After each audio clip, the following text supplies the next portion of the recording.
Has to do with fishing. Oh, I'd like to call to order the June 18th, 2019 Board of Commissioner meetings. If you need any of the agendas, they're in the back of the bookcase. We do have speaker request forms also in the back of the bookcases in case you'd like to speak. And then we have Miss Holly Hennies that sits to the right here, our office manager, for you to hand those to so we know if you want to speak on an item today. If you are here for the Planning Commission appointments, we will be calling you up automatically, so you won't have to fill out a speaker request today.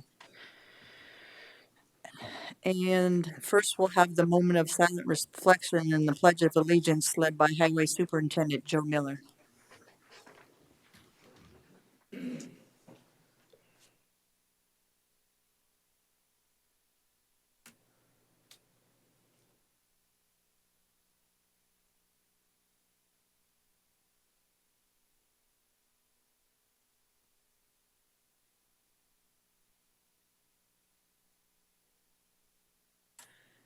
Pledge allegiance to the flag of the United States of America and to the republic for which it stands, one nation, under God, indivisible, with liberty and justice for all.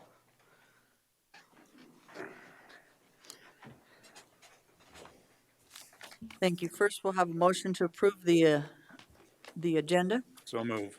Moved by Drews, Second. second by LaCroix. Any discussion? All in favor say aye. Aye. All opposed, motion carries. Ms. Holly? Good morning, Commissioners. Holly Hennies, Commission Office Manager. For public notice, the Board of Commissioners uses a consent agenda to act on non-controversial and routine items. The consent agenda is acted upon by one motion and vote of the board. Items may be removed from the consent agenda and placed on the regular agenda at the request of a board member or a citizen. Today's consent agenda contains the following items.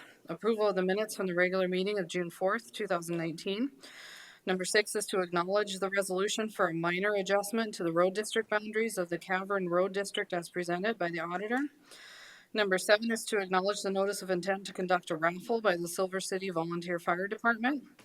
Number 8 is to recognize and thank the volunteers for the month of May 2019 as submitted by Human Resources. And number 9 is to approve the board chair's signature on the SDDOT Railroad Right-of-Way Joint Powers Agreement for weed spraying services as submitted by the Weed and Pest Director. Thank you, Ms. Holly. At this time, is there any members from the public who wish to remove any items from the consent agenda 5 through 9? If not, at this time, is there any commissioners who wish to remove any items from the consent agenda 5 through 9, please? If not, do we have a motion? So move. Second. Moved by Drews. Drews, second by DeSanto. All in favor say aye. Aye. All opposed, motion carries. Next, we'll have the regular agenda items 10 through 17. Appointments to the Pennington County Planning Commission. There's 2 positions. If it's okay with the board, maybe hear from each applicant, and then, if that's okay, then make a decision. Are we okay with that? Sure. Okay, we do have a list here, and I'll just go by the list today. First, we'll have Travis Lassiter, please.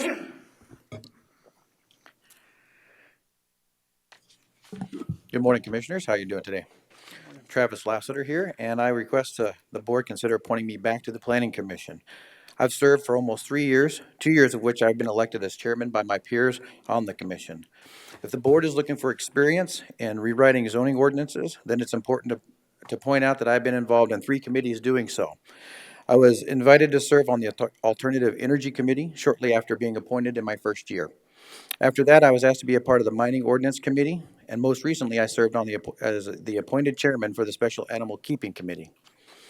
All 3 of these committees reviewed and drafted ordinance changes or developed completely new ordinances. If the board is looking for agricultural experience, I'd like to bring to the board's attention that my family and I run a small family farm and raise custom hogs and cattle. We have sold to local restaurants and will have our product going into another restaurant in the coming weeks. If the board is looking for someone who is passionate about this position and seeks to help the county and the citizens of the county, then I should be considered, since I enjoy helping those who are in a difficult situation and helping them find solutions to their problems. During my time on the Planning Commission, our team has received compliments by citizens and county employees on how well we work together and on how thorough uh, we discuss the topics at hand. In my opinion, we complement each other well, and the research we all do, brings value to the discussion, and ultimately, we make a very informed recommendation to all of you. If you want the most qualified individual, I believe my 3 years serving on the Planning Commission and the experience gained is what the Planning Commission needs moving as we continue working through the comprehensive plan and any other zoning issues in the future.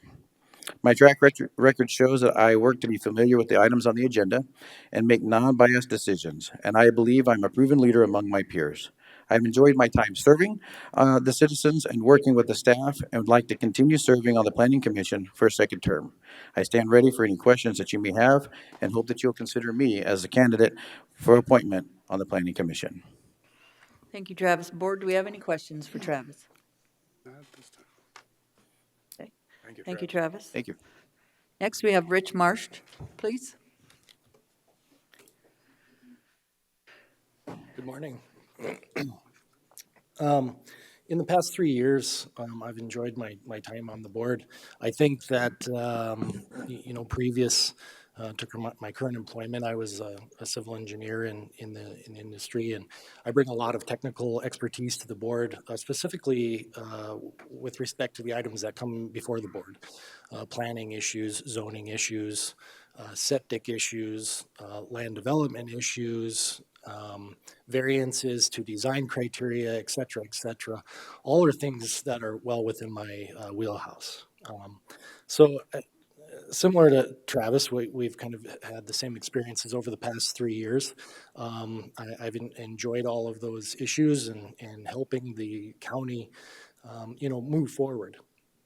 Specifically with regards to the comprehensive plan, we've been going through this process now, and we have the visionary document. And what I indicated in my interviews was that the real work is yet to be done, with going through all of the ordinances and bringing those ordinances in line with the with the document.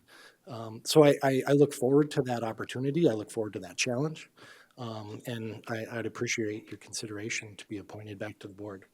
If you have any questions, I can certainly answer them. Thank you, Rich. Any questions for Rich, please? Thank you, Rich. Thank you very much.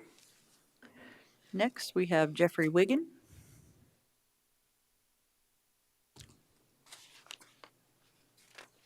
Thank you all very much. I'm Jeffrey Wiggin.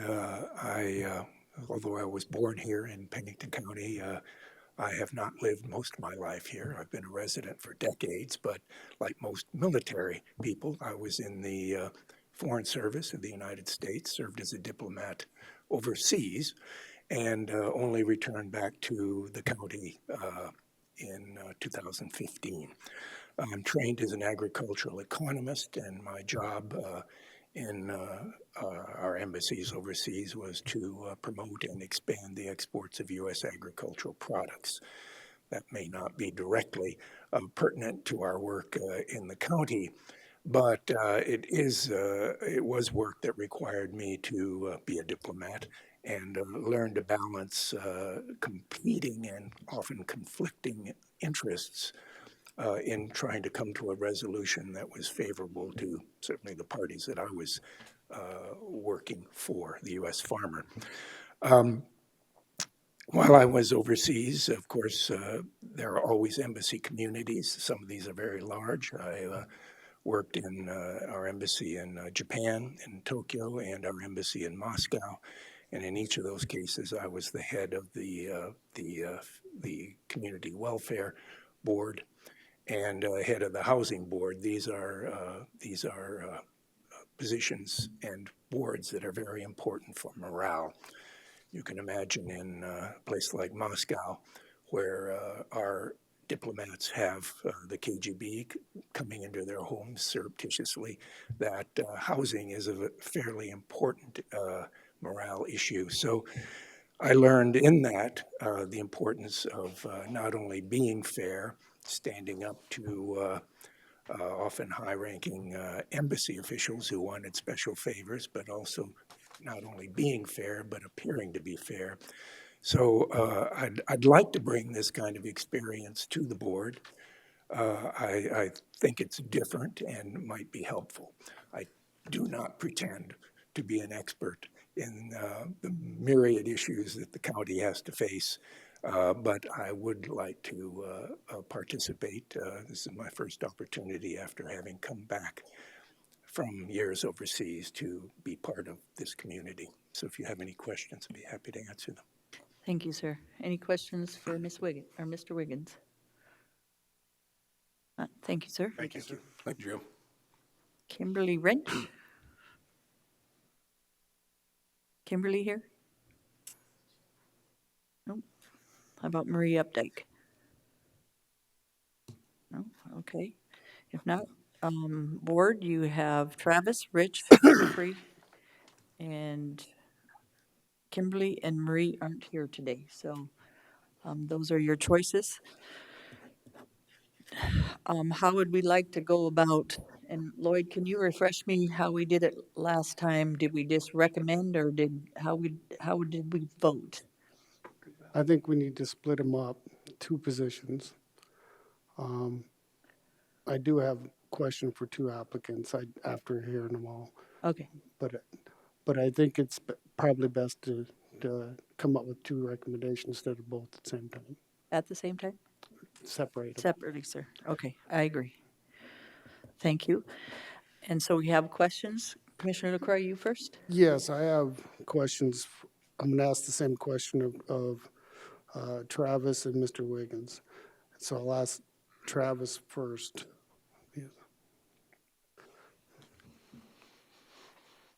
My question is, Travis, this is a 3-year term. I know you've served one already, but the question is if you were not chosen today, would you apply again?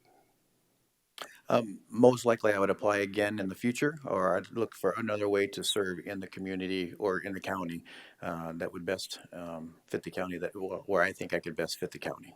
Okay. Are any other committees that come up? Yes. Okay. So my same question would be to Mr. Wiggins. Mr. Wiggins, the reason why, and Travis, the reason why I asked this question is so the board will have an idea.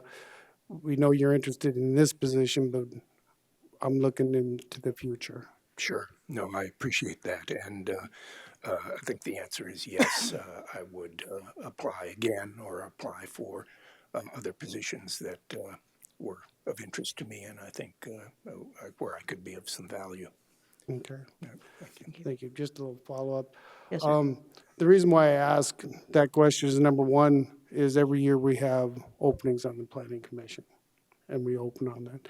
So if something, depending on how things go today, if I would very much encourage all the applicants to reapply. That's my biggest concern. Thank you. I think those were good questions, or a good question. Commissioner LaCroix? Mr. DeSanto, you have any questions for the board? Question for Travis. Okay. Yes, Travis, sir. how do you feel like you have gotten along with the rest of the planning commission? Well, I think I've gotten along with them great. I think we've had really good conversations and thorough conversations oftentimes. So I would say that I think that between me and all the planning commission, we've gotten along very well. We share a lot of insight with each other and have no problems having those discussions to clarify any of our positions or, working through some of those things. And you served as chair For 2 years, yes, sir. for a year. And do you feel like you've had any problems, or do you feel like you've worked through any of those at the time? And I feel like if there have been any problems, which I don't foresee that we've had any problems, but if there ever was any perceived or maybe any maybe disagreement on a position, I think we've all discussed any of those positions and showed how we lined up where we did. okay, thank you, Travis. You're welcome. Mr. Roskinick, Commissioner? Madam Chair, I was part of the interview process, and the 3 candidates that we're talking with today, I can just say that I think all 3 of them are very highly talented and would be good members of the commission board. However, we can only pick two, but I just want to let it be said that I think they all have some tremendous experience to bring some good stuff to the table. So I appreciate three of you coming and interviewing, and it's going to be a tough decision. But I do feel that experience is pretty important on what we decide today. Commissioner Drews, any comments? Madam Chair, Sir? I'd make a motion.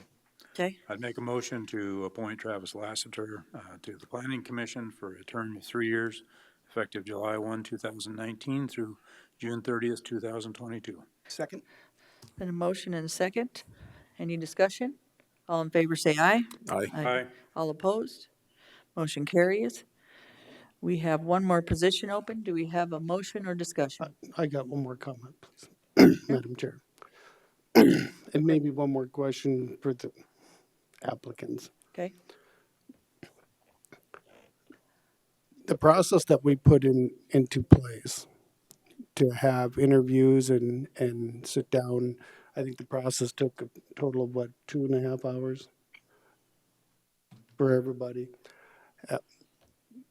I guess my question would be, I think the reason why we did that is to gather more information from the applicants, make it more personal, so we could see more of the person than we see it in a public structure that we have now. So my question, I'd just like to ask the applicants what they thought of the interviewing process for this. And I'll go for Mr. Wiggins first this Okay. time. Is it a good process, or what did you think of it? I thought it was a very good process. I had, through my career, interviewed many times for people to work for me, and we always used develop the questions in advance and ask each individual the same questions so that there's no bias introduced. But I really liked that you had made then the questions available to us beforehand. I'd never done that, and I think that was particularly good. So yeah, I thought it was a very good and fair process. Thank you, Mr. Wiggins. thank you. Travis?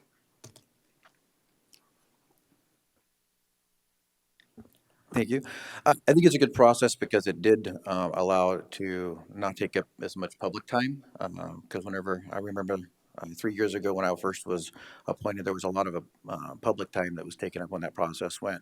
But I'm also thankful that there's still another portion of that where sometimes you have a committee that can make a recommendation, but you still allow us to come up here and present our case if we feel like maybe there was something that wasn't communicated, or maybe we had an off day in that interview. So it's one of those things. I like the process. It kind of can narrow down the recommendations, but I'm also thankful that y'all are willing to also listen to us if we feel like maybe we didn't have the most successful interview in a small group process as well. Thank you. You're welcome. Just a little follow-up. I just want to thank the committee for doing the interviewing. I think they did an exceptional job and took it seriously and asked some good, serious questions, and I appreciated the hard work that they did on this. Thank you. Did you want to ask any other applicants? Mr. Marsh now? Yeah, Mr. Marsh, Yes, too.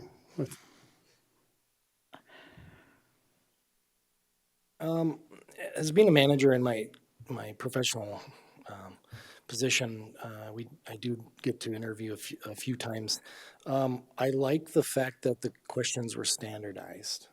So that this allows the committee and the interview selection committee to review each applicant under the same conditions. The thing that I found interesting, similar to Mr. Wiggins' comment, is that you provided the questions ahead of time, typically, and so I haven't been through that process before.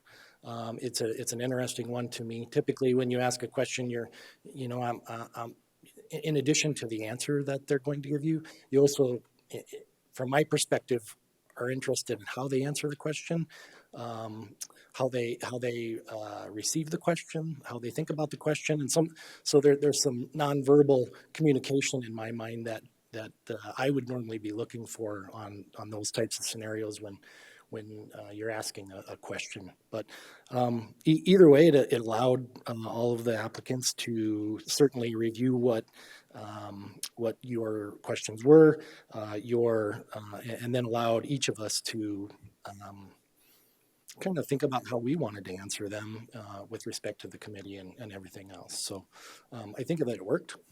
It was just interesting to me. I haven't been through that specific process. So, okay, Thank you, sir. thanks. Madam Chair. Commissioner Drews. I just want to thank all of the applicants. The Planning Commission plays a huge role for Pennington County. And as I visit with other counties, they don't have planning, some of them don't have planning commissions established the way that Pennington County does. And so the amount of work that goes through the Planning Commission really eliminates a lot of work also for the county commission per se. But it gives us also a double opportunity with most of the issues going through the Planning Commission first, with their recommendations coming onto the County Commission. So appreciate all of the individuals that are willing to serve and have stepped forward to apply for these positions. Just want to give thanks to everybody. Thank you. We have one more position open. Do we have a motion? Madam Chair, Commissioner I make LaCroy. a motion to reappoint Rich Marsh. Is there a second? Second? Been a motion and a second for Rich Marsh. Any Marsh, discussion? All in favor, say aye. Aye. All opposed, motion carries. I'd like to say, now, I think the process works.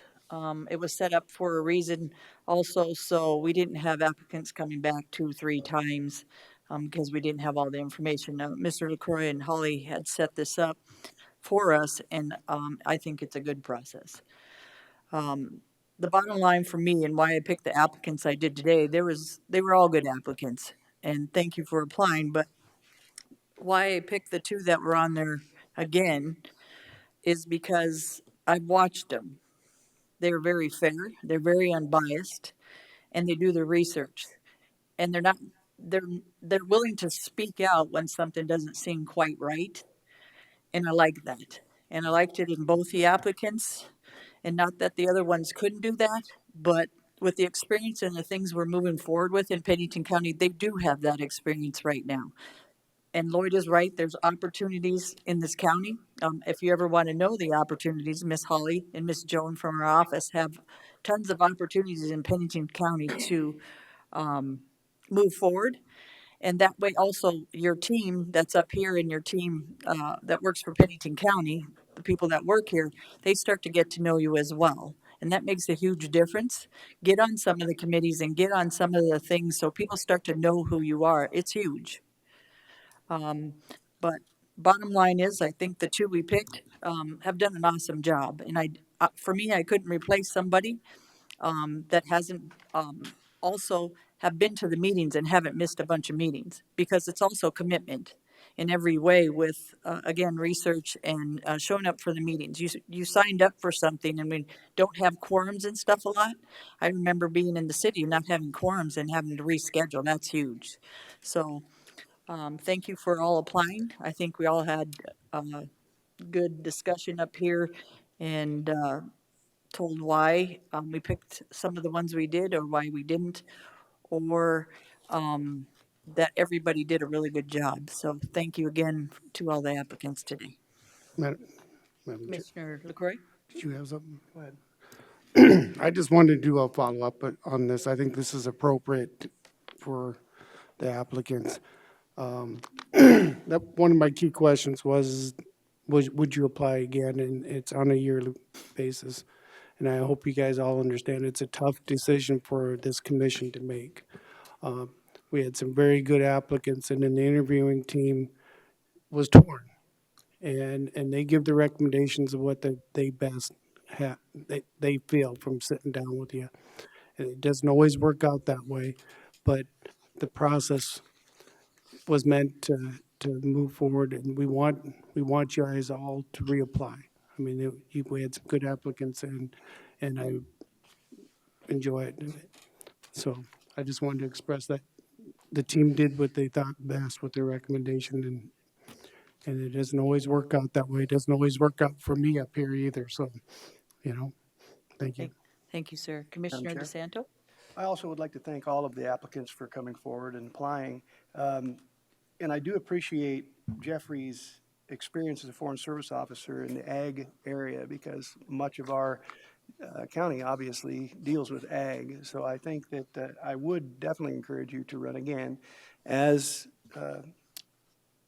Commissioner Hadcock said, it's difficult to vote someone out when they've done a good job and they've showed up. And I've been to multiple planning commission meetings and saw that, or observed that it went well. And so they all work well together, and we're in the middle of some changes as far as our ordinances are concerned, and the familiarity with those changes that are coming down the pike also play a great role in putting the two folks back in there that have been a part of it for the past couple of years. So, but I do appreciate you applying, and I think that ag experience would come in very handy. Thank you, Commissioner DeSanto. Madam Chair. Commissioner Roskinick. Jeff, it was really a good meeting you, and I highly encourage you to run again next year. Thank you. All right, let's go on to number 11. Thank you, folks. Request for variance to ordinance 14, approval of second approach, Thomas and Sally Heberlein. Joe, do you want to speak first, or you want the applicant to speak first? Miss Sally? Hello. Your name, ma'am? My name is Sally Heberlein, and my husband and I own both 8295 Dunn Road and what's addressed as 8300 Dunn Road. And I don't know what you have before you. Joe will kind of help you a little bit. If Joe, you Okay. want to stay up here a little bit with Sally? Thank you, just to help her along with the process. Thank you, sir. Okay, what you see before you now is the rapid map that I provided to the department, highway department. That little blob there is a pond. Those circles show gates. And I guess what's in question is when I look at this to the left, there's two circles that show on Dunn Road. And those are by some buildings. And so that's a horseshoe driveway. And what we have over there right now those are just ag buildings. And that's all ag land for us. It all gets hayed. And that we bought this property here in 1998, and we've done nothing to the approaches. Now I will speak that to the right of the pond, that gate has been changed because the city now has a water main in there that goes out to the water treatment plant. And we've asked, because they put in on the very corner, on that pie shape, the very corner over here on the right, they put in a water hydrant, fire hydrant, and that blocked our entrance into that section of land, and we can't get any farm equipment in there. But we are in discussion with the city about the gate that they put in there because it's too small. And we are in discussion with the gate that is just to the left of the pond because they put in a raised entrance there and there's no drainage underneath there. There's no culvert. And they use that entrance plus the other two that's in the horseshoe for when they put the water line in. And I told them that they needed to put, if they were going to raise that approach, that they needed to put in a culvert. They did not. So we're in discussion with the city on those two entrances. But what I'm here today is about the horseshoe over there. So, Joe, you tell me your point of view on, you wanted to take out one of the approaches and then a second approach for the property. Can you kind of discuss what you're thinking? Correct, and I'll probably refer to Mark here. He did a lot of the research and whatnot, and he handles our approach permits. But yeah, I'll just let Mark come up here and explain it. Thank you. Your name, sir? Good morning, Mark Schock, Pennington County Highway. Ordinance 14 states, that's a county ordinance, 14, Pennington County, states that there should be one approach per residence. It used to be per parcel, but it was at some point it was changed to per residence. I do understand, as Ms. Heberlein stated, these approaches have been here, or most of them have been here for quite some time. There was a residence on the far west side there where there's a horseshoe driveway. The approach by the fence just west of the pond gives access to that little piece of property, and the new one that was put on in east of the pond replaces the far east corner. But technically, I think, first of all, the county highway has no jurisdiction or authority to approve more than one approach under ordinance 14. And I guess if you look at this photo, technically, these two pieces of property are taxed as one. So therefore, over here we have 4 approaches, and down here we have 2 additional approaches. So technically there's 6 approaches on one parcel of property. There's not a lot of traffic in this area. We do have the ADTs, or average daily traffic count for this section of road. About 1 year ago, it was counted at 113 vehicles per day.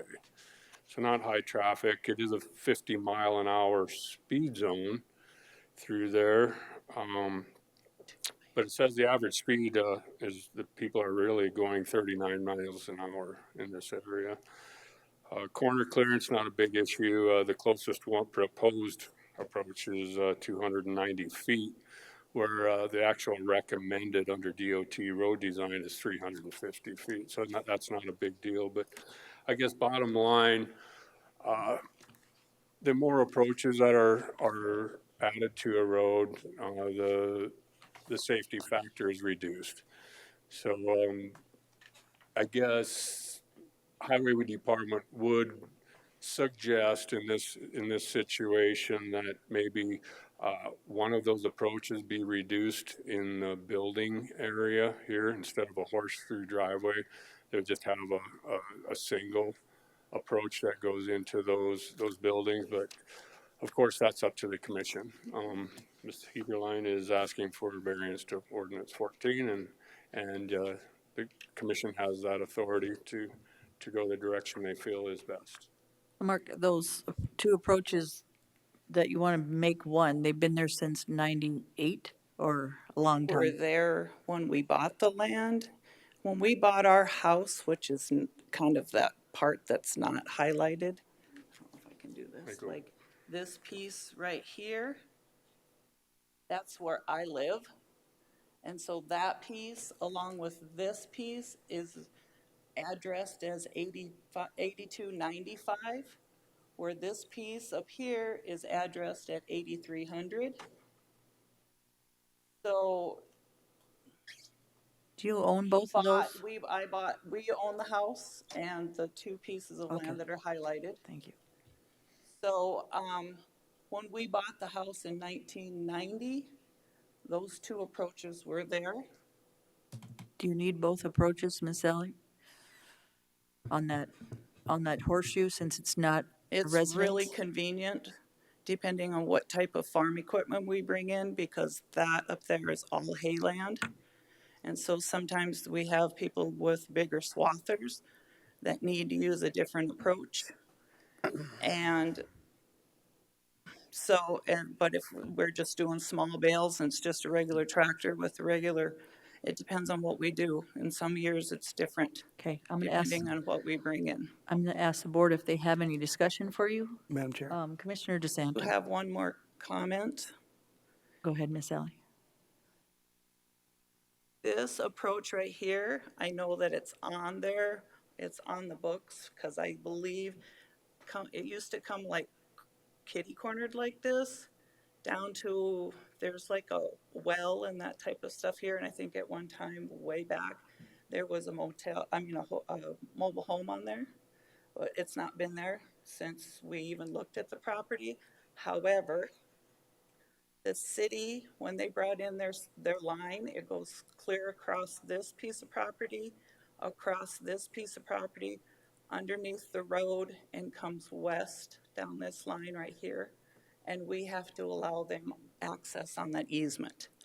Whether they use that approach, they did use that approach while they were doing the construction of the pipeline, of the line, of the water line, but we do not use it at any time. So we're just talking today about the horseshoe on the other side, am I correct? Not that property, Mark? So I mean, when he says 6 approaches or whatever, Hold on just a sec, Ms. Sal. So Okay, That was our discussion. Yes, there is a total of 6 on the property as a whole. If one were, reduction would make sense to make a safer environment or safer for the traveling public. That's our suggestion, is remove one from the horseshoe and consolidate that into one. so today we're just speaking about the horseshoe one with 2 entrances. Okay, just so you know that, Ms. Sally, we're not talking about 24 down at the bottom, we're talking about the other one. Okay, Commissioner DeSantis. Madam Chair, I think what Mark is saying is that we could choose to eliminate any of the 6 approaches, but he's recommending that we eliminate the horseshoe approach. Am I correct? We could eliminate any of them to meet the standards, am I correct? Well, the Heber Lines submitted one application for an approach permit, and that I believe is for, there was some blockage in the horseshoe drainages, and this all kind of transpired from drainage issues that were causing flooding across the road. So we asked for an approach permit for the improvement of the driveways. But in reality, once we started looking into the matter on this property, we should not, well, we only have authority to approve one approach permit. And so that's the reason we're here today. They should all be permitted if they're going to be cleaned and culverts added to them to get the drainage to work to reduce flooding in their home. Rather than just approving one permit, we're at the point we should permit all of them that are going to be approved by the commission. Can we do that today? Pardon me? We can do that today, right? Approve all of them? She would have to submit additional approach would. applications because we only have one in hand, but you could approve them today, or the number that you would like to approve, we could do that today, yes. Before that came up, my first statement actually is that horseshoe's been there forever. The traffic count on that road is quite low. And frankly, a horseshoe, to me, is safer than backing out onto the road with a trailer. You probably have trailers quite often, pull through with a trailer. You're always pulling out onto Dunn Road, facing Dunn Road. You don't have to back out onto Dunn Road, which to me seems like it would make it a safer approach to have that horseshoe. So I would make a motion to approve all 6, is it? Mm-hmm. Usually if you talk, you can't make the motion, but we'll do an exception today, sir. If you'd like to I'll do that. second for discussion. Okay, so motion by DeSanto, second by LaCroy to keep all the approaches. Discussion would be, what does that entail? Because I know we've had some flooding out there, and that's why you guys had went out there. Does the approaches or leaving these approaches conflict with what Sally's trying to do for the flooding out there? I guess that's why this came up in the first place. Correct.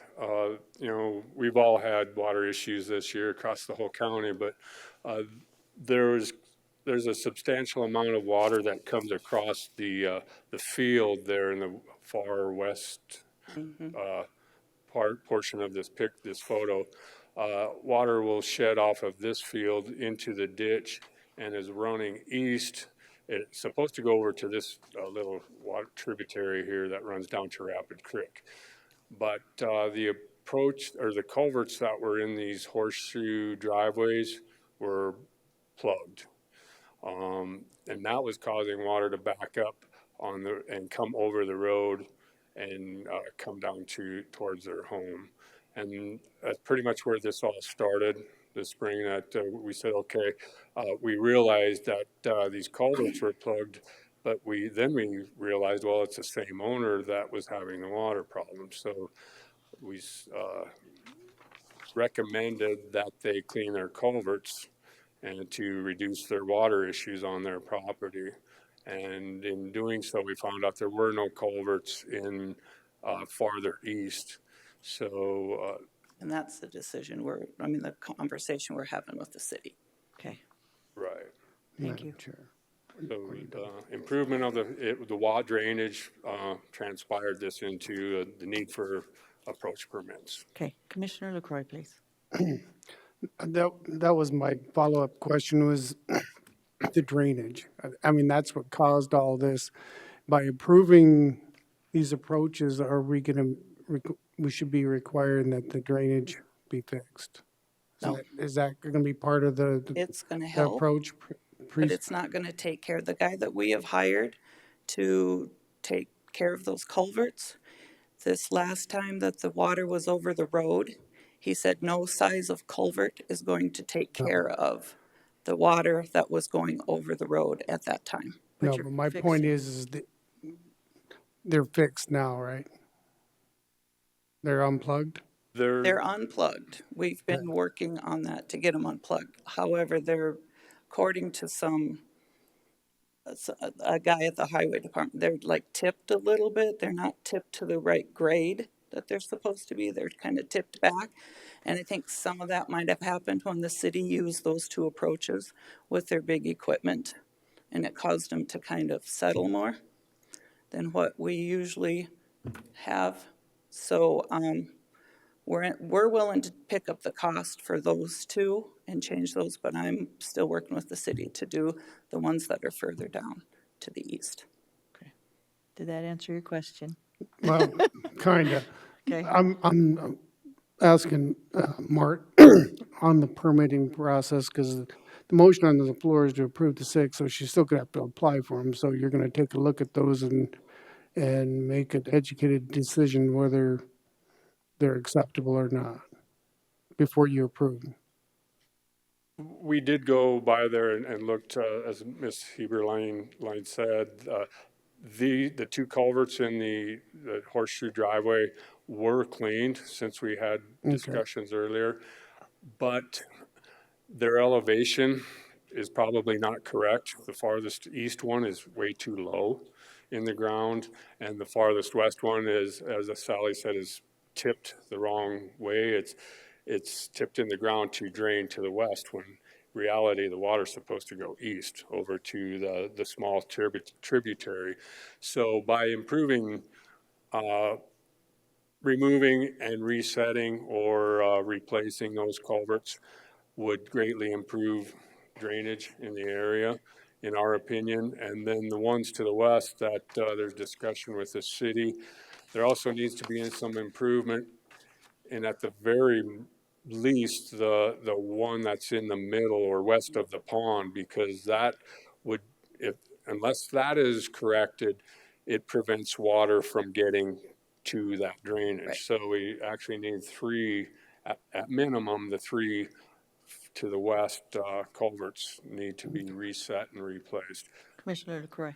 Just to follow up. So with the motion that's on the floor, this would give you the groundwork to move forward, to work with the city and to be able to have the discussions. Because number one, they ain't gonna do nothing if their approach isn't approved. You know what I'm saying? So if it's approved, then you have some grounds to work with the water department to say, hey, you did this, you fix this. You know, I guess that's where I'm trying to get at. This is the grounds to get started, to be able to continue to get things fixed. Am I correct? I think I understand what you're saying. I guess maybe what I'm hearing, there could be a motion to grandfather in the existing approaches, but they must be improved to improve drainage. Do you want a Sort of- substitute motion? Or amendment? Oh, I'm sorry. I Or didn't know would you there was a like me to motion. amend the I'm sorry. motion? No, I'm not asking that. I'm sorry. Board, do you want to amend the motion? I think that's a good, Okay, I will amend my motion to include that we will approve those approaches with the condition that the drainage is corrected. okay. Did you get that, Ms. Garrett? So you're approving the 6 approaches? 6 approaches Yes, sir. With the understanding that, with the understanding that the drainage Is correct. will be corrected.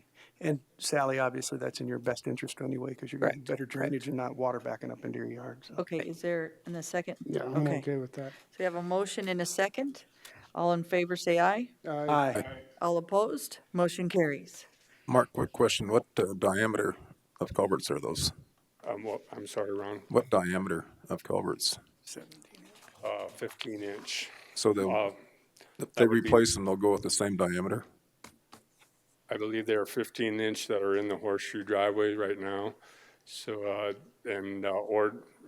ordinance 14 calls for an 18-inch minimum, but 15 can be used in certain circumstances. And this would be one of those cases where drainage is not probably deep enough to go larger than a 15-inch Okay, culvert. thank you. All right, thank you. Thank you, Ms. Sally. Thank you.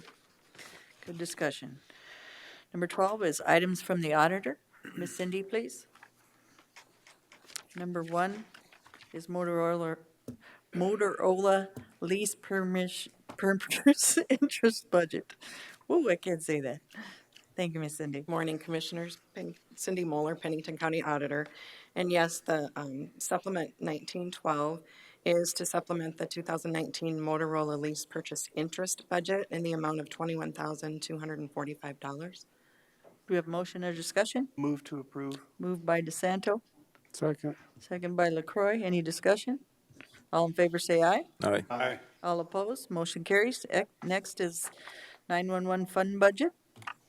And this is supplement 1913, and it is to approve a supplement to the 2019 E911 fund budget in the amount of $7,187 from assigned fund balance. Motion, moved. please. Motion by Drews, second for discussion. second by LaCroy. LaCroy. Sorry, Mr. LaCroy. Any discussion? Madam Chair, Commissioner LaCroy. I just wanted to clarify, this is for the hail damage to a vehicle.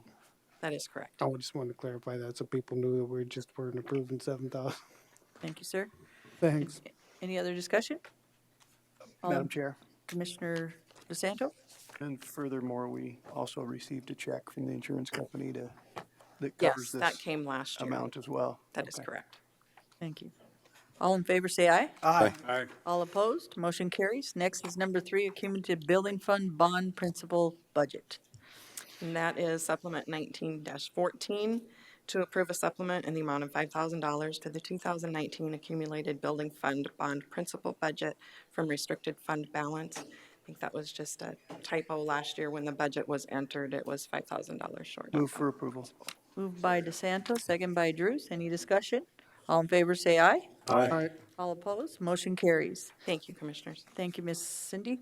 Items from buildings and grounds?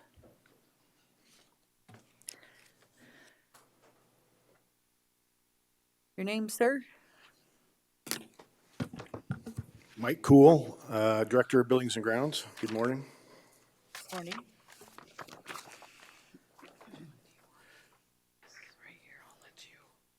I'm going to handle this first one. So if we, that one. Okay, there you go. Sure. Item A is Buildings and Ground continues to work on procurement of FF&E for the residential treatment project, Phase 2 of the CARE campus. We have received multiple quotes for 32 bunk bed frames and accessories.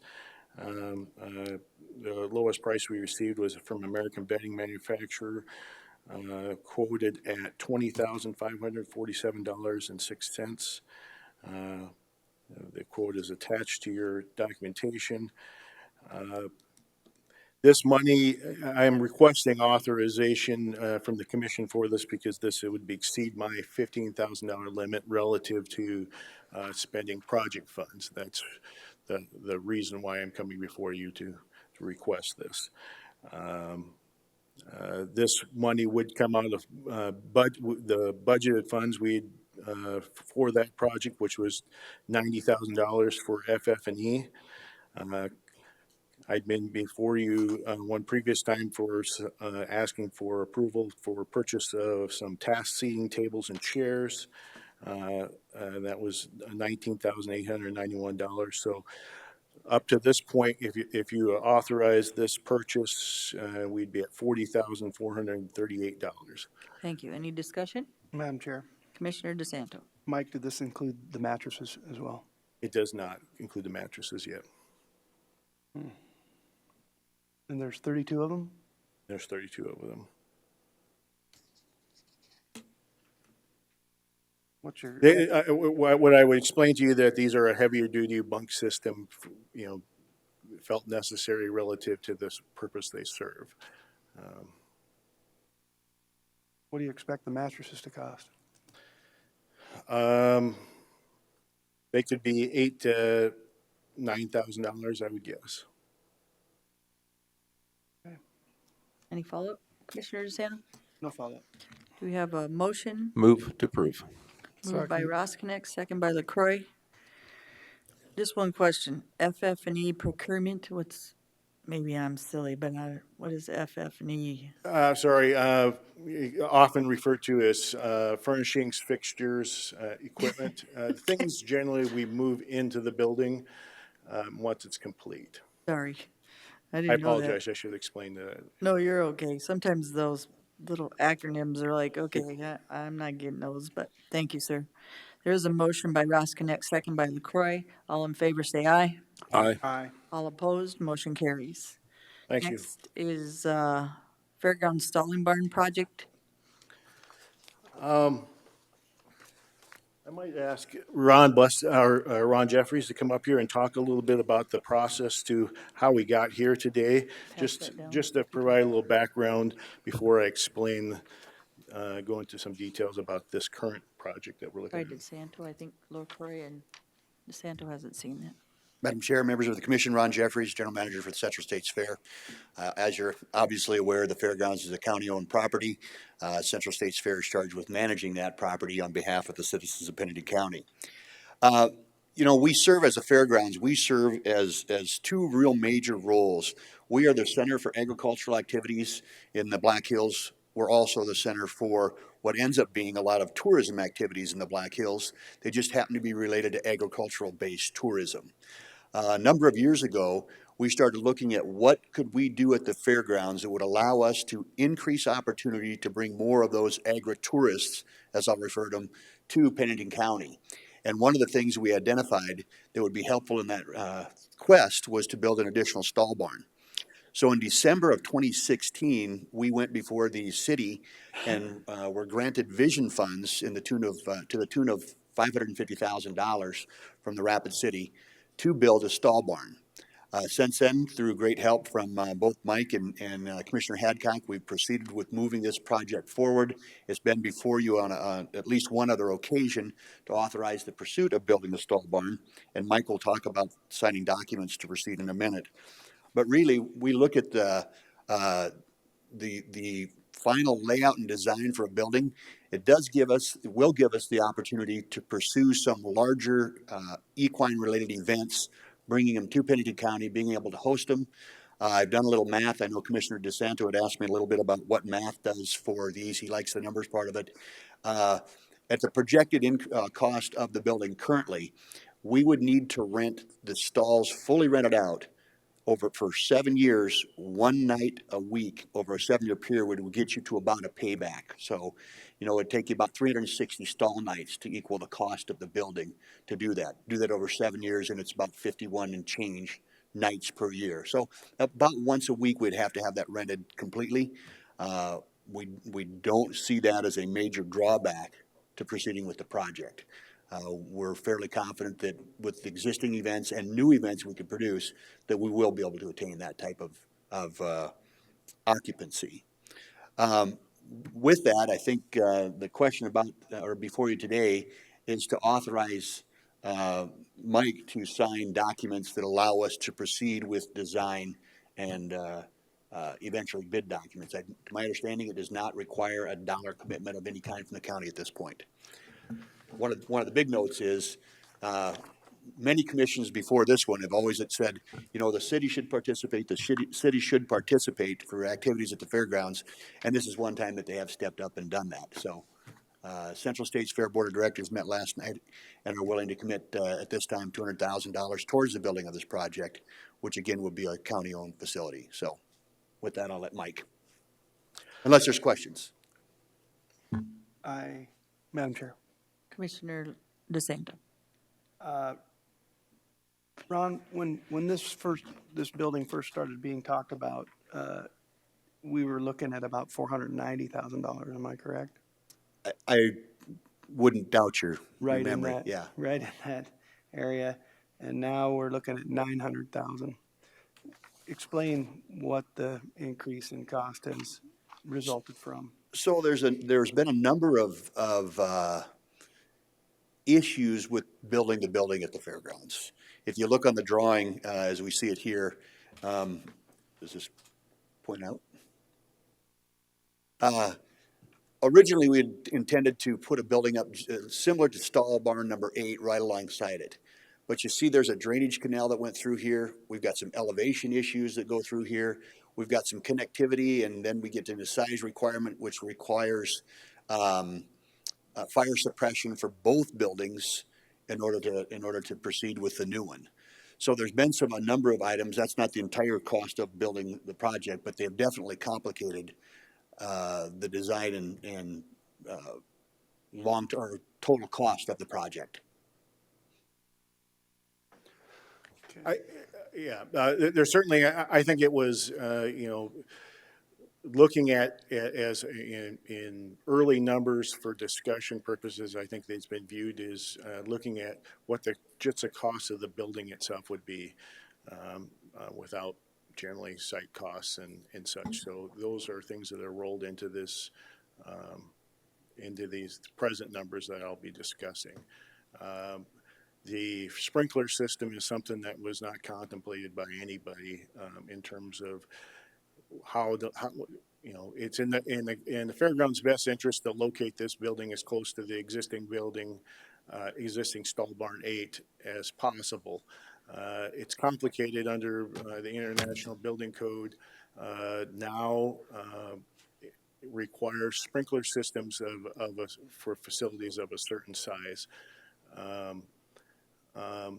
It to avoid some of those requirements would require us to have huge separations of at least 60 feet between buildings, which pushes the building over into usable parking areas on the grounds. So and deeper into the flood zone. Yes, great, and creates greater, more increased fill requirements for the project overall. Madam Chair. Do you have a follow-up, Commissioner Yes. DeSanto? The fill requirements are to mitigate flooding. Is that correct? Correct. We have to establish the base floor elevation of the building at 1 foot above base flood elevation.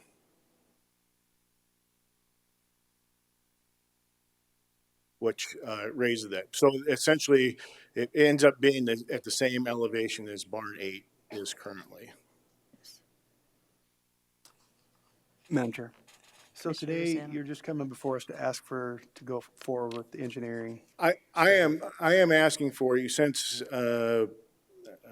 This is, the idea is we want to ensure that the county is able to retain, the fairgrounds are able to retain this funding through the vision funds, and they want to see this project moving and under construction this year, if possible.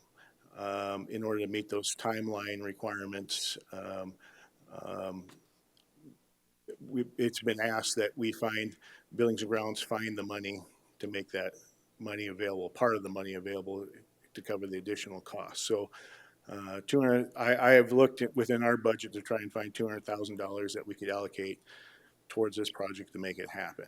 The Fairgrounds has done the same thing, finding $200,000 to make this happen, based on the early estimates provided by this group of design team members that we've assembled to help us get this thing done.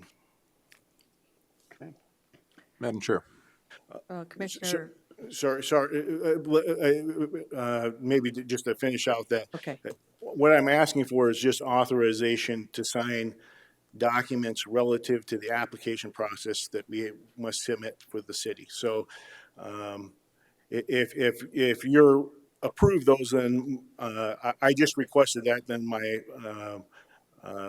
that tells me it's implied there is commission support for this project, and we can continue to work forward with it. So that is the reason for it. We will come back and ask for authorization once we get through a little bit more of the design, ask for authorization to bid the project once we move through design a little bit further and get this moving. So we have a few more details for you.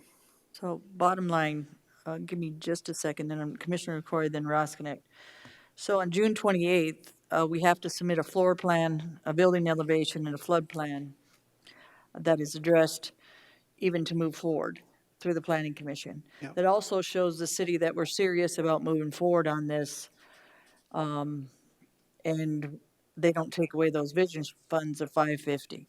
It came to me because it's been 2 years and 6 months, 5 months at that time, that if we don't do something, we're going to lose it. So started working with Kale. He volunteered his time and came up with 5 different plans first. Then he took it through the city, and then we took it back to the city. And then I met with the city, and then we came up with an idea. And then we took it to the fair board at their Deadwood meeting that they had their big retreat. They said, we'll move it forward. At the time, we figured that it would maybe cost more like $750, but once we went through code, through the city, and we knew we had to sprinkler both buildings, which is smart anyway for liability for this county since we own both the buildings at that time, or we would, that the codes just started adding up, meaning floodplain elevation, just the fire codes, the building codes. I don't think at the time that the fairgrounds, the people that were asking for the money, which was John, and I can admit I helped, they were telling me it would be around $550. They did not know the codes. And I kept saying something about the codes, and at this time, woulda, coulda, shoulda is a whole lot different.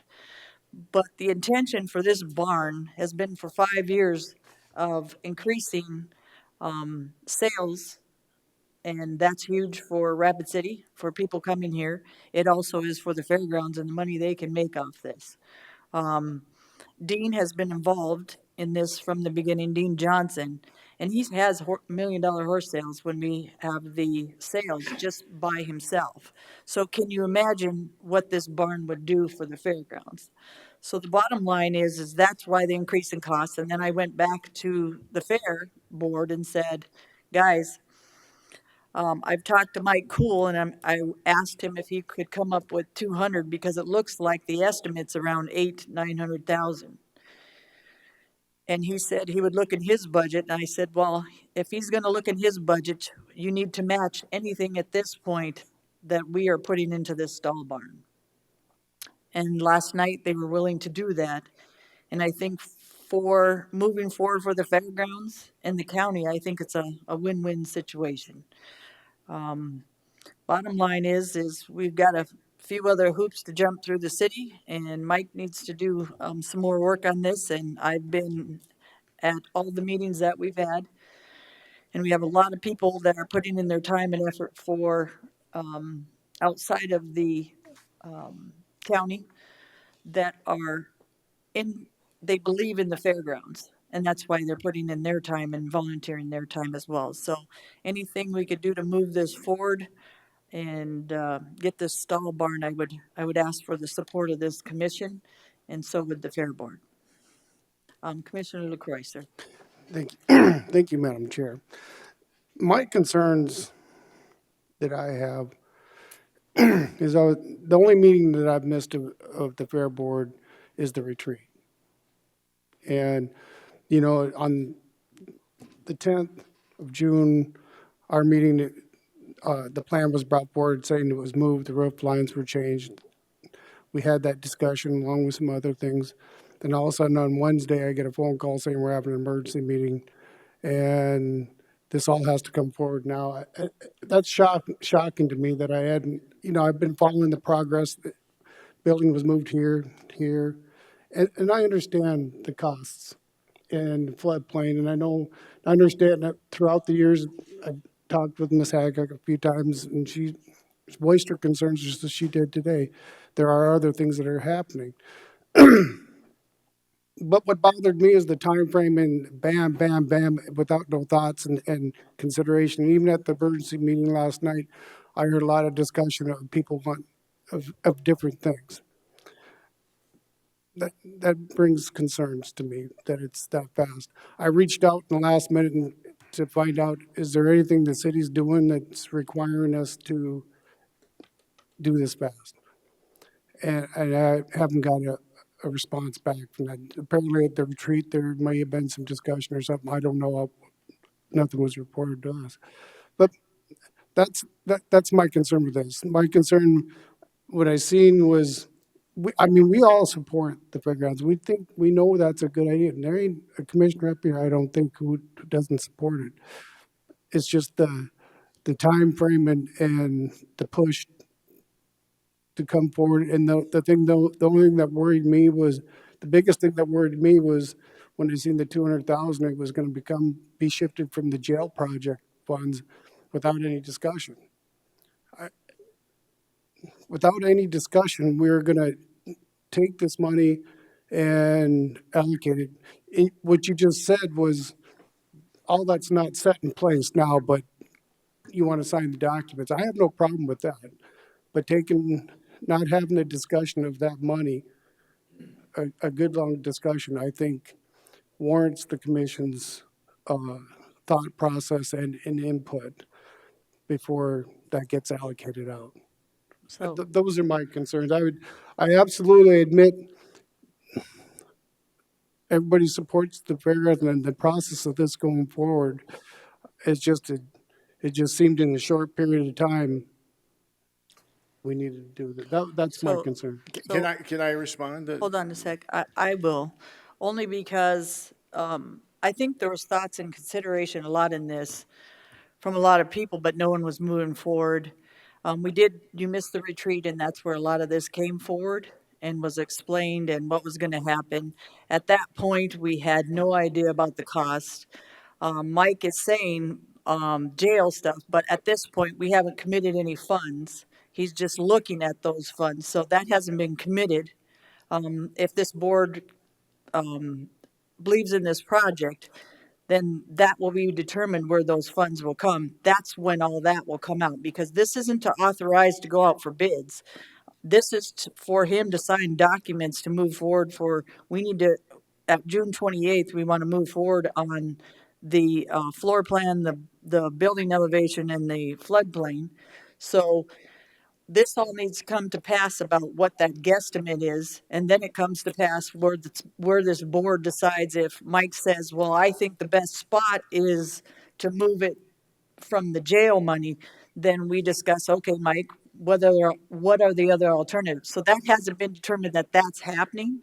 That was a suggestion, and I apologize. That's not where we have to get the money. No, man. And this has been going on for the last couple months, and the building committee through the fairgrounds has been involved with this the whole way. Now, the board, we don't bring everything in building committee, ask Ron, through the board unless we need money or we're doing something substantial. And at that point, it was brought up. And at this point, we don't know how much money. This is a guesstimate. So some of this stuff that was pushed through or has to be pushed through, the bottom line is the planning commission is June 28th. The board still has to run through numbers, time. He has to come back to us with authorization for bids and where we're getting that money. That's going to push it out maybe to July 25th. The planning commission isn't till July 25th.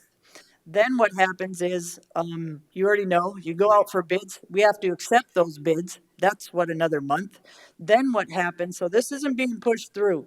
Then what happens is you have to order. If we all do this and say this is a great idea, I know the fair board said, well, you don't want to do this and put these plans out at a certain time because it's going to be higher. Well, we are pushing it kind of where the fair board said anyway, because it takes 6 to 8 weeks to order this stuff. So they won't be building at least till next year. So there's nothing being really pushed through.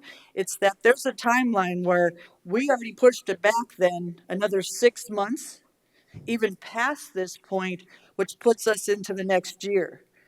And I'll tell you, to be up straight, and Amanda has told me, and commissioners or council members, how long do we wait to decide that you're going to build, even move forward on the stall barn? I thought it in my mind that if we don't do something, you either use it or lose it. And I remember when I was on the city council, you give people a certain amount of time, and if they're not going to do anything, because you already know by that time it's going to take you a year and a half, as you see from us even trying to start it, you got to get it done.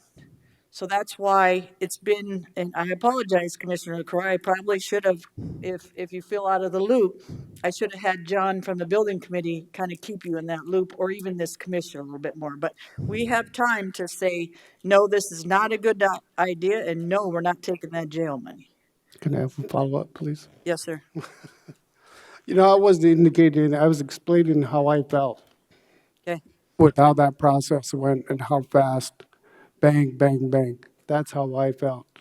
I felt uninformed, and I felt that I'm supposed to make a decision right away, and I hadn't heard all this information. That's why I reached out, and I see no public meetings from the council saying, you better do this. So I'm going like, I haven't seen no formal stuff like that. So I had questions and concerns. Yep. And I think they're very well warranted. And Ron, I give him credit. I mean, he called me as soon as, and said, hey, this is happening, we need, and then got me up to speed. But my biggest concern was I'd been on the building committee meeting for 2 years and hadn't heard none of this discussion, so I was worried about that. I have these concerns of what's happening. And that's what brought up this on, and it's on our agenda as it's taken it from here, and this is what we're doing, and so that's what I assumed what was happening. If we're doing just documents to move forward, I have absolutely no problem for that. Absolutely none. But when we start taking big funds like that, I think we need to, the commission itself needs to have that discussion, or at least see the minutes from the building committee to see what their comments were. Agree. Thank you. Madam Chair. Let me have Mr. Cool. You were going to say some stuff on moving forward. Well, sir. I think that Commissioner LaCroix probably covered most things, but what I think is driven this project, and maybe to add to what you've said a little bit, is my understanding came to be that there was commission support for county money going into this, and there was a desire to get it under construction this year. That's what's driven this, what you feel is a quick change in pace relative to this project. But my intention has been is that that's why I've only requested authorization, be able to sign application documents in order to keep the project moving on that timeline. Okay. But we haven't made any commitments yet relative to funding or anything. I've outlined to you how I think that we could do it.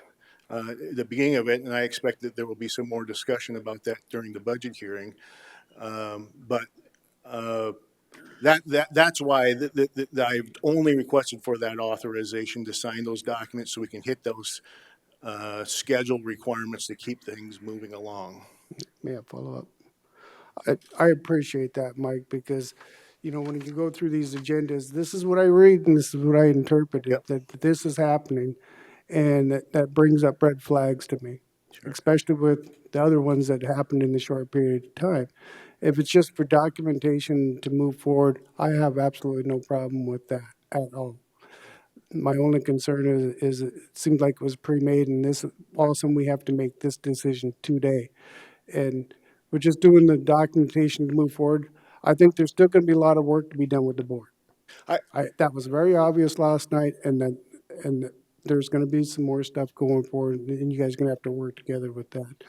But I just wanted to express my concern of how I felt throughout this process.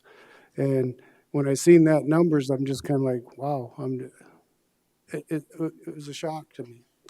Madam Chair, Commissioner DeSanto. I just want to reflect Lloyd's sentiments. It's the same situation with me. I felt caught off guard. And I don't mind, Ron knows I support the fairgrounds, and I know without, beyond a shadow of a doubt, that this new stall barn is going to generate income sufficient to justify the expense with the team that they've got out there at the fairgrounds right now. But again, it did catch me off guard as well, and I pay pretty close attention to this stuff. So I don't have a problem authorizing the paperwork either. But when we authorize this paperwork, I want to make it very clear that we are saying that one way or another, we're saying we're in. So I don't want anybody to get the illusion that by authorizing this paperwork, that we aren't making some sort of commitment to the money as well. We just got to figure out where the money's coming from and how we negotiate with Central States Fair what's going to happen with this money. So like I said, that's something I want to make very clear to the public, that I'm well aware that by authorizing this paperwork, we're also in a way saying we're going to figure out how to come up with the money. So. One last follow-up, please. Anybody else want to speak before Ron Roskinek, please? Well, I think most of the stuff I was gonna ask has been covered, but I know one thing for sure is that since this came in the conception, each year you wait, you're gonna see another 3 to 5% a year in increase in construction cost. So if we wait one more year and it's 900,000, it's gonna be 950 next year, $1 million the next year. So time is of the essence if we're trying to save money and we think we're gonna proceed. Nope. Commissioner LaCroix. My last comment is what I'd like to probably see what happened to the board and to the public is a presentation given to us on what's happening, the financials of the economic impact report that was done, all that presented. So that way our constituents can see it. It also will keep everybody on the same page. Everybody hears it all at once instead of having 5 different versions being told. I think a good presentation would be helpful for the commission. When would you like that? You'd have to ask the chair. Okay, we'll work it out. We'll work it We out can when do that. we're doing some of the stuff with the barn. Madam Chair, Commissioner Drews. I'd make a motion to authorize Mike Cool as the county's representative to sign documents necessary to executing work associated with the fairgrounds stalling barn project as it relates to authorities having jurisdiction, etc. There's been a motion. Is there a second? Second. Second by LaCroix, motion by Drews. Any other discussion? All in favor say aye. Aye. All opposed? Motion carries. Thanks, guys, for coming. Thank you for your confidence. Make it a good presentation, Ron. Next is items from emergency management, declaration of local disaster 2019, May flooding resolution and proclamation from Pennington County. Good morning, Commission. Dustin Willett, Pennington County Emergency Manager. Before you, you have a declaration of local disaster. This is for a time period beginning on May 21st and running through June 7th in regards to the successive precipitation events that the community experienced during that time. Predominantly, I think here we got hit hardest. May 23rd and May 28th were the dates that stuck out in terms of actually having staff in the EOC dealing with flooding events, road inundations, and other water-related incidents across the county. So this is again, a declaration of local disaster, similar to the one that we brought earlier in the spring. There is a per capita threshold, or indicator, I should say, that we have to meet. For Pennington County, that's $381,583.44. Our preliminary damage assessment was roughly $725,000, so well in excess of our per capita indicator that enough damage exists in Pennington County that we can potentially move forward in seeking assistance for some of the costs related to the damage that the water produced. So the first step in this would be to declare a local disaster. So I'm requesting it's up to the board whether or not to do that. If your decision is to declare a local disaster, then the chair signs this resolution, which then goes to the state. It gets compiled with surrounding counties that experience the same event. So then the state looks at its indicator threshold with all the surrounding counties, and then the state submits that to the governor, and the governor determines whether or not to submit that on to the federal government for consideration of a presidentially declared disaster. So this Madam is Chair? the first step. Commissioner DeSanto? Dustin, does this estimate include all of the road damage? Yes. Repair of road damage? Yes, not only from Pennington County, but from I think 6 or 7 road districts as well. Question for Joe. It seems low. After going up and inspecting the Wilsey Road disaster, if we've got to go around that hill and add an additional, probably the way I walked it, a mile of road, you were speaking almost 2 miles of road, at $25 a foot? So I'll speak a little bit of that right now. So with the spreadsheet that Dustin kind of sent out, it doesn't allow you to kind of put that whole amount of money in there, right? That $25 a foot. Right. It only gives you a per foot of gravel, and we got that off the state bid. Our engineer, we added, I believe it was 10,000 feet into Dustin's spreadsheet for Wilsey Road. Okay. To cover that 2 miles. So it's not an actual, from my understanding, that spreadsheet that Dustin sent out to get to that number, it's not accounting for any of the grading that would have to take place or any of that stuff. So Because just the $25 a foot is $264,000. yes, sir. So, okay. So allow me to. The numbers in my head were going, wait a minute, that's low. For the highway department, we came up, I think, with the spreadsheet that we have to use for the FEMA disaster stuff was like $525,000 or $529,000. Okay, yeah, that sounds more reasonable. Thanks, Joe.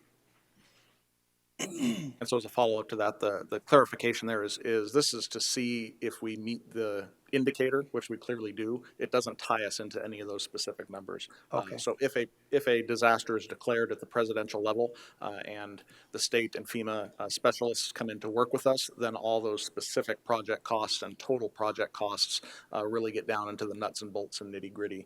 And there's no problem with costs coming in higher than the preliminary damage estimate. This is just a process to say, hey, did you meet those minimum per capita indicators? And we clearly do. I would make a motion to sign a resolution to declare a disaster in Pennington County. Second. Motion by DeSanto, second by Ross Connect. Any other discussion? All in favor, say aye. Aye. All opposed, my motion carries. Thank you, Commissioner. Thank you, Dustin. Items from Fire Administrator, Mr. Jerome Harvey isn't here. Ms. Holly, if you can explain why Mr. Harvey's gone and But basically, this is on the Black Hill Speedway fireworks display permit. Yeah, this item comes to you from the fire administration. He had an emergency this morning and was unable to be here, so I guess I will do my best to present this for him. This is pretty much an annual event to hold fireworks, a public display of fireworks at the Black Hill Speedway. My understanding is their request is for Friday, June 25th. It's been done several years.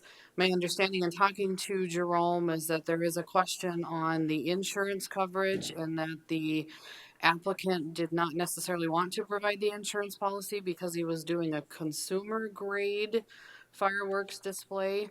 But it's my understanding from talking to Jerome and other people in the process that everybody recommends that that insurance policy needs to be in place. So I guess at this point, we're asking the commission to approve the public display of fireworks for the Black Hill Speedway under the condition that that insurance policy and the other requirements are met. That would be my motion. Motion by DeSanto, Second. second by LaCroy. Do we have the applicant here?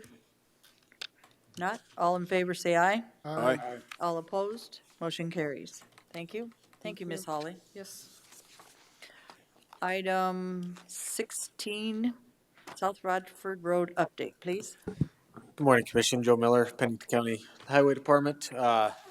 First item on the agenda here was at the request of constituent in Ron Rosknecht. There's an update on South Rochford Road project and where we're at. We had a meeting with, I believe it's Interstate Engineering. I get them all mixed up all the time, but they're designing the South Rochford Road project. First off, the money has not been moved for the project. The federal money is still there, and then we still have our money in reserves allocated for this project. Those numbers from our highway reserves are $3,040,000. And then there's federal money that's earmarked for the project. It's old state funds, the STIP funds. It's one of the only projects on that STIP program still. That number is $8,960,000 for a total of $15.6 million. Well, excuse me. With that, in our reserves, our total reserves is 15.6. 3 million of that is allocated for the Rochford Road project, and about 7 million of that is for the Sheridan Lake Road project. We've received preliminary road plans. We've had a chance to look them over, and we made comments and got them back to the engineering firm. We had a meeting with them yesterday and discussed some of their concerns, and I think we had a little bit of miscommunication between the two, the county and the engineering firm. We got that all worked out. He thinks that they can have 95% plans to us by August 9th for our review, and then hoping to start right-of-way acquisitions first part of September if that all falls into place like we want it to. With a bid letting in spring of 2020 for construction in that same year, hopefully. The bridge is still in the design phase. We expect to have the preliminary designs for this soon. The bridge is a concrete arch with wing walls. Right now, we're unsure of what that bridge is going to cost. So with that, we'll stand for any questions. Any Madam questions, Chair. discussion? Commissioner Rosknecht, please. And Joe, are they going to do the acquisition process on the South Rochford Road like they do Sheridan Lake Road? Is there going to have to be some acquisition or? Yes, there are 13 parcels, I believe is the number, that private parcels, along with Forest Service, that we'll have to acquire. When would that process start if everything goes as follows? First part of September. Okay. Receive the 95% plans, and then we have a little bit of time to review those, make comments to the engineering firm, and then start the acquisition as soon as we're done and get kind of a. When they determine the value of those 13 parcels, will they use the same methodology that they applied on the Sheridan Lake Road project? I'm unsure of that at this time, but I would assume that to keep them the same, that's what we would do, yes. Okay. Thank you. That was just an update. Any other questions for Mr. Miller, how about flooding update, sir? All right, I'll start with wall division. Miss Joan, can we get the projector? So our biggest one, I guess I can start with, the not necessarily the biggest one, but Hill City Division. We had a culvert washout up on Marshall Gulch. It was a culvert that was actually due to be replaced this year. So just kind of sped that process up a little bit. They're due to put that in this week if the weather allows us. There's water, the creek's flowing pretty good through where the culvert needs to go, so it makes it difficult to put that culvert in. So we're hoping the water will go down this week and we can get that installed. In the Rapid City Division, we've completed a majority of the storm damage repairs in the Rapid City Division. We're currently working at fixing up the shoulders and getting our drainage back into place where it needs to be. The New Underwood Division has some spot graveling that's yet to be completed, and then has a culvert that our engineer is going out to take a look at and see if we need to replace it or what we need to do there. So everything overall is going pretty well at the highway department as far as mitigation of the flood damages. The big one here is Wilsey Road. We had some drone footage here. This kind of really puts it into perspective. I know Mark went out there. You can't really get a whole perspective of it until you actually, see it from the air, really. So this is a temporary bypass that we put in to get services back there's 5 or 6 residences back there, get their mail and emergency services. My understanding is there's one gentleman back there that's not doing so well. So we got that completed in a little under a week. So we did get that completed. This is from the other angle here. And this is a kind of a side view. As you can see, the entire Cheyenne River there, that bank is kind of flowing or kind of cut into that bank there, and it's sloughing off with all the moisture. This is kind of a view from the other side. You can see where they were going up and over this is a pretty large ridge right here. So it was pretty much 4-wheel drive only for a time, for a portion of the time. With that, I'll play a short video here. Thank you, Joe.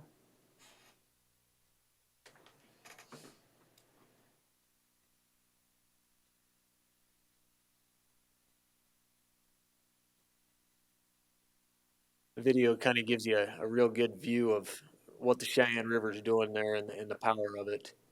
As you can see, there's approximately a mile of road there that's kind of real within, I'd say, 50 yards of the Cheyenne River.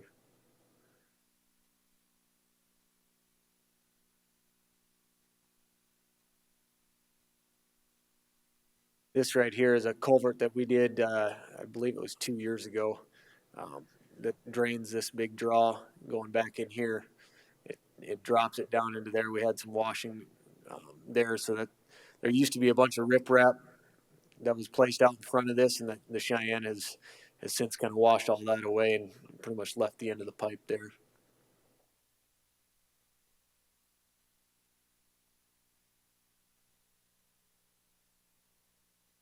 How'd you get the video? Drone footage. Nice. Question. Commissioner DeCroy. Chair. Joe, that full road construction that you just did, that was all done by our county employees? Correct. Thank you. Appreciate that. They did an amazing job. Yes, they did. They worked very quickly and got that road open for the constituents back there. So Joe, what's for the future? You said 50 yards off. The way this is dropping off, do we have any plans to move that road further back, or? That's kind of what we're here to ask your guys' direction and our recommendation. With you can see that the entire bank of the Cheyenne here is sloughing off, and it's we went through this same thing on Cheney Road. We moved it, Mark, 4 or 5 times?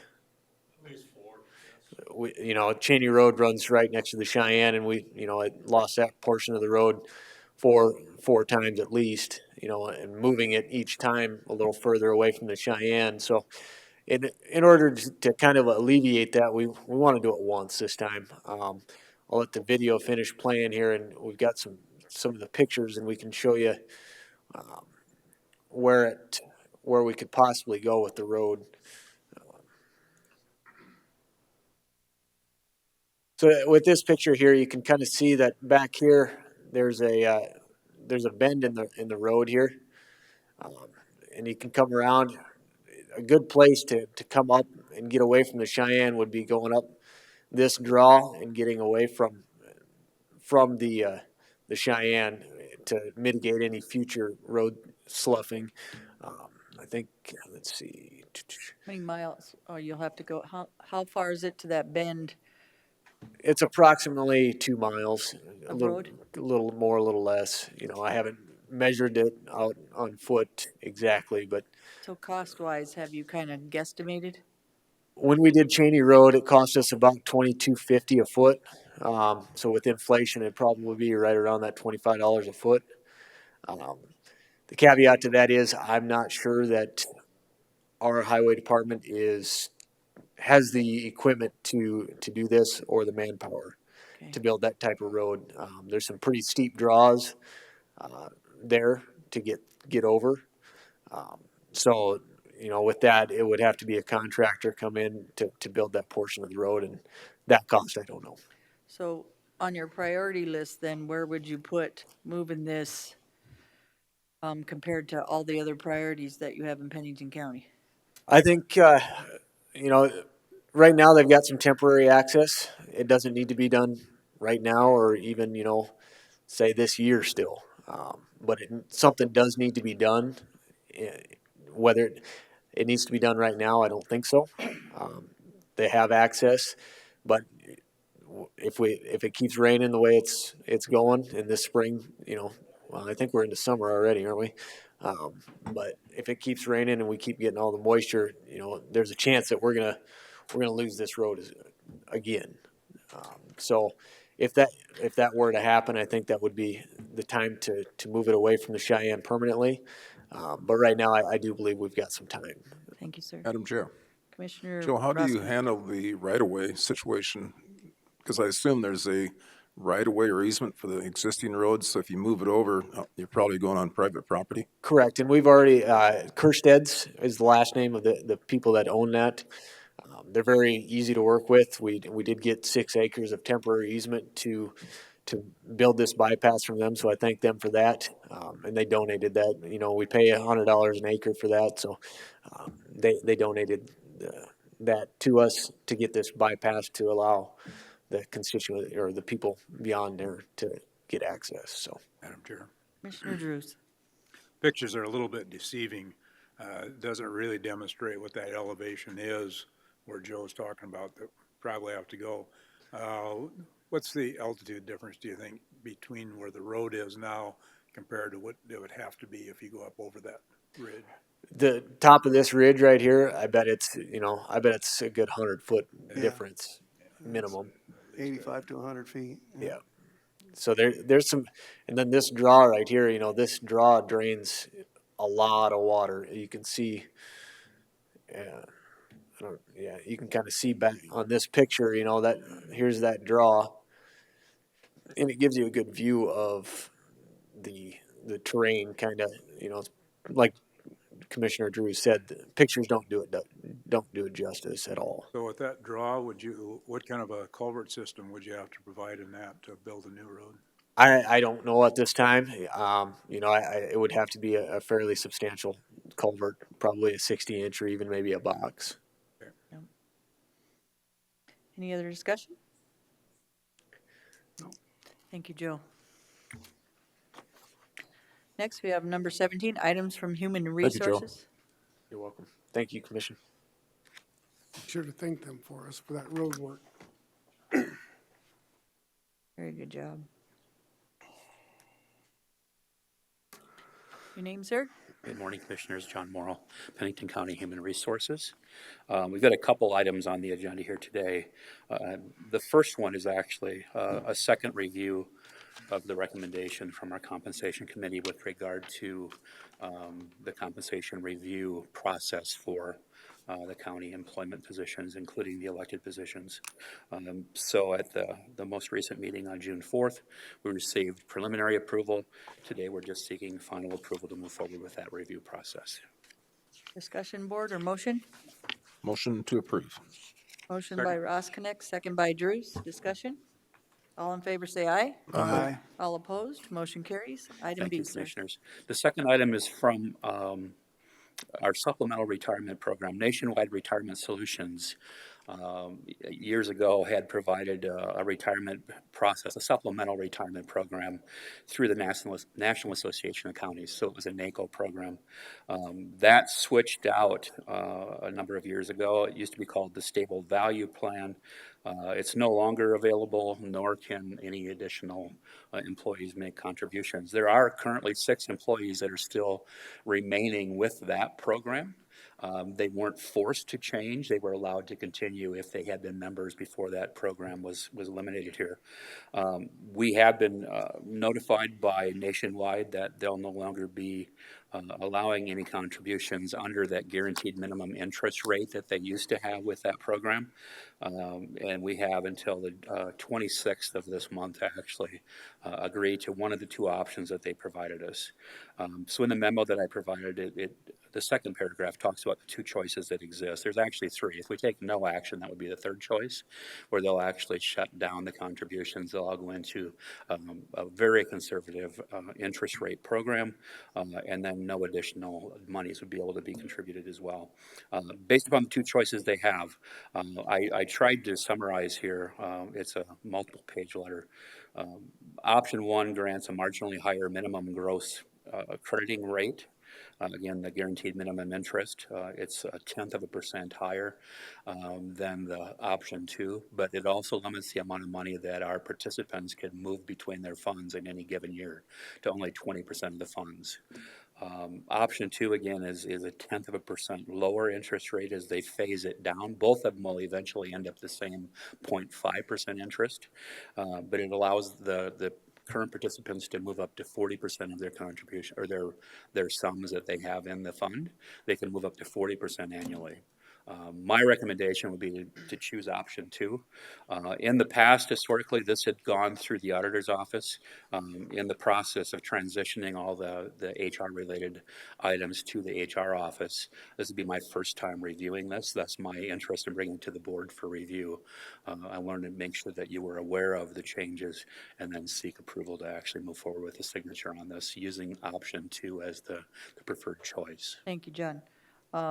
Any discussion or motion, please? I'd make a motion, Madam Chair, that we follow the recommendation by John Morrill and accept option 2. Motion by Drews. Is there a second? Second. Seconded. Lloyd. Lloyd. LaCroy, second. Any other discussion? All in favor, say aye. Aye. All opposed, motion carries. Thank you, Commissioners. Board, 5-minute break. Do we have a motion? So moved. So moved by DeSanto. Second. Second by Ross Connect. All in favor, say aye. Aye. All opposed, motion carries. Yeah. Board, we are on the items for Planning and Zoning Board of Adjustment. We need a motion to open the Board of Adjustment, please. So moved. Moved by DeSanto. Second. Second by Ross Connect. All in favor, say aye. Aye. Aye. Aye. All opposed, motion carries. Ms. Cassie, please. Good morning, Cassie Bolstead, Assistant Planning Director. The only item for Board of Adjustment today is item A, which is variance 1905. This is a request for a variance to section 319B3 of the Pennington County zoning ordinance to allow a less than 1 acre lot size for a vacation home rental in a suburban residential district. The applicants are Michael and Soraya Pellin. I believe they do have an agent present in the audience today as they do not live in state. As this property exists today, it is zoned suburban residential district, currently consists of 0.93 acres. The plat for this property was filed in 1976. They take access off of Swiss Drive, and this property currently contains a single-family residence and a detached garage. They are connected to the Idaways Mountain Lagoon system, and there is no special flood hazard area on this property.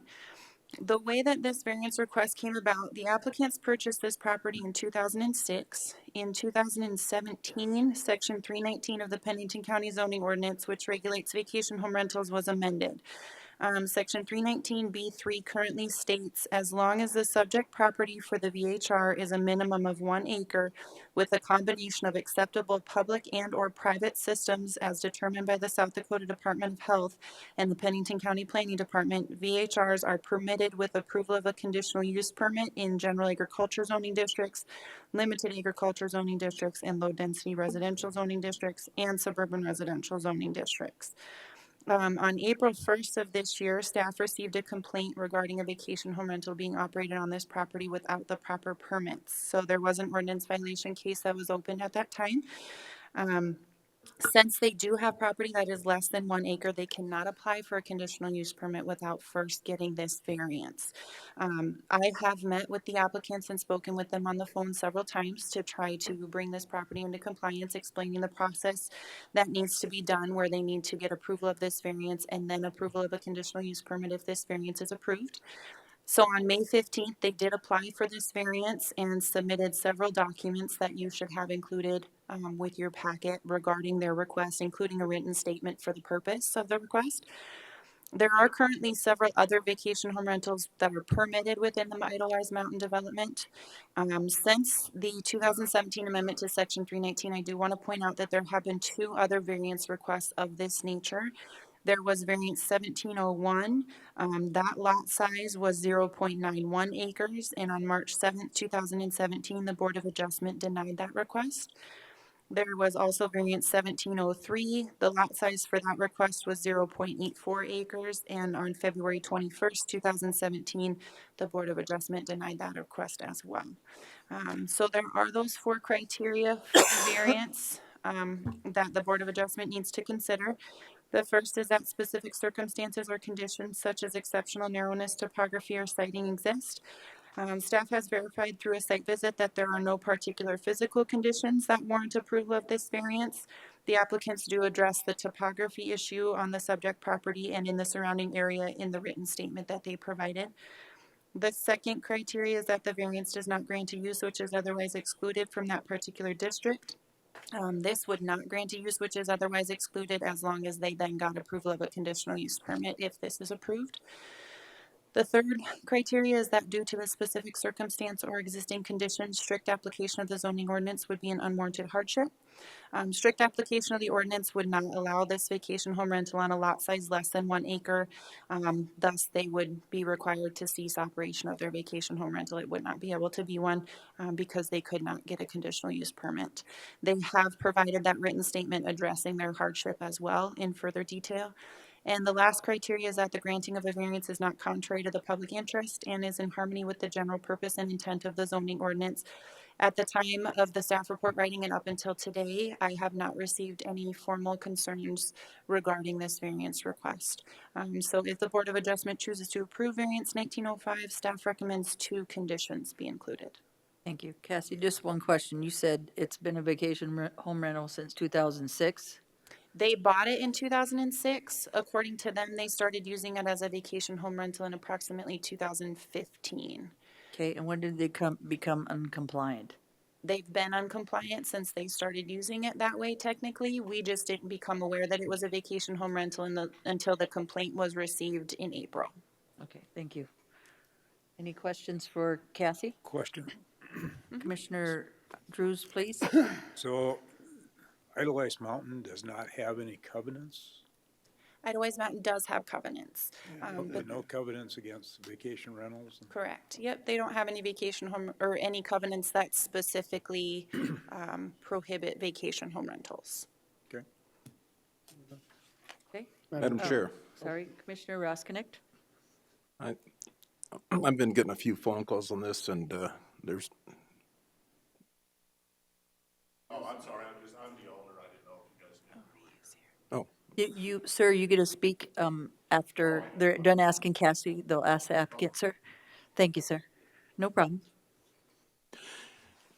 Anyhow, I've had a few phone calls regarding this, and they're just asking the commission to stick to their guns the way they voted before. If anything under an acre, so we don't set a precedence for the future. Just wanted to point that out.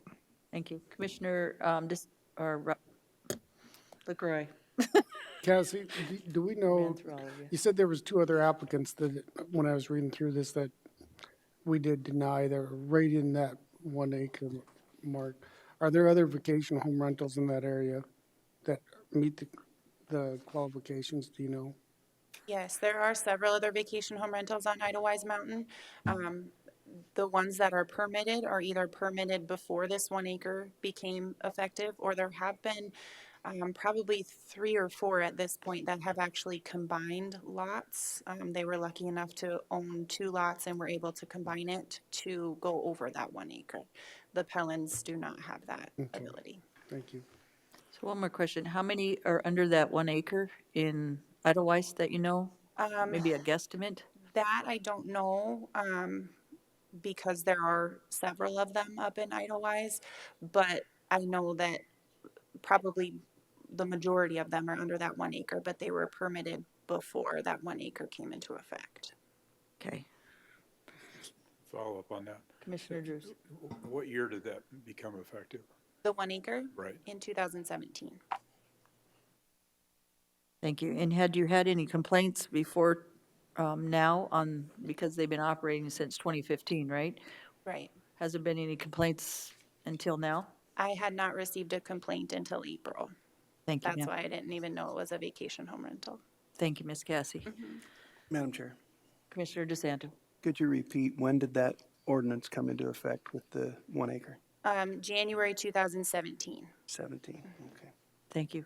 The applicant, please. Thank you, Ms. Cassie. Yes.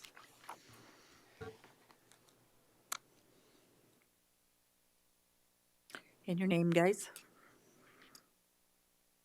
Hello, my name is Michael Pellin, the owner of the cabin, and this is my neighbor, also my agent, Pat Coopens, 150 Swiss Drive. Right across, directly across the street from his house, and I've been there since 2004. Okay. I purchased my house in 2006. I was a permanent resident along with Pat for a year. I worked for the Department of Energy, and then I was transferred to Montana in 2006. And then that's when we left. We used it as just a vacation rental from that point. So. Did you register it as a vacation home rental? We started using the internet site last year, Evolve. That's when we started using the internet site to advertise it as a vacation rental. But you did not know that you had to advertise with the state for a vacation home rental? We were told at first on the mountain if we were grandfathered in based on when the cabin was built, which our cabin was built in 1975 as the A-frame as you see up there. It might have been the first cabin up there. It actually has a septic system. It was one of the first cabins, yeah. It had to be one. It might have been the first one. It's at the top of the hill and the area is all flat. It's probably the best lot up there, really. There's nothing dangerous about it as far as steepness. And we made an ordinance in 2017, so it's been out of compliance for a couple of years, but based if you thought it was grandfathered in, like the other ones, that's probably, Yeah, I'm gonna guess why you didn't come in beforehand. Yeah, and I never did see the notice where it was rezoned. I think there was like a 3-month period where you could put in for a permit. Right.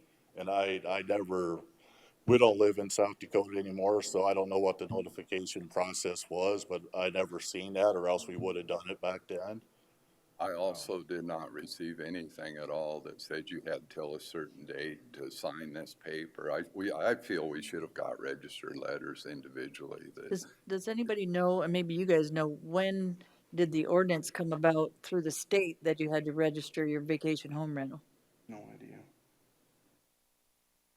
And maybe you didn't have to if you're grandfathered in, but anyway, any other discussion, board, to ask the applicants? Madam Chair. Commissioner If Roskinek. this gets approved, would that carry from ownership to ownership?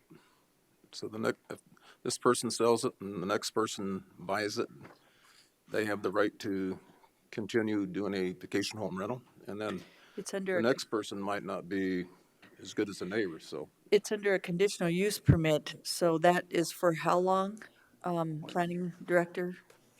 Yep, PJ Conover, Planning Director. Conditional use permits usually go with the property. VHR conditional use permits do not automatically transfer. There is a review process upon transfer of the property, basically almost like redoing almost like starting over again. And that was put into place and as a recommendation from the committee and from the Board of Commissioners at the time because they'd like to see the new applicants come forward. I'll just say most of the time I would deny this based on, I said before, if it was under acre. But basically, if this is the first one, they thought it was grandfathered in. It's been used since 1975.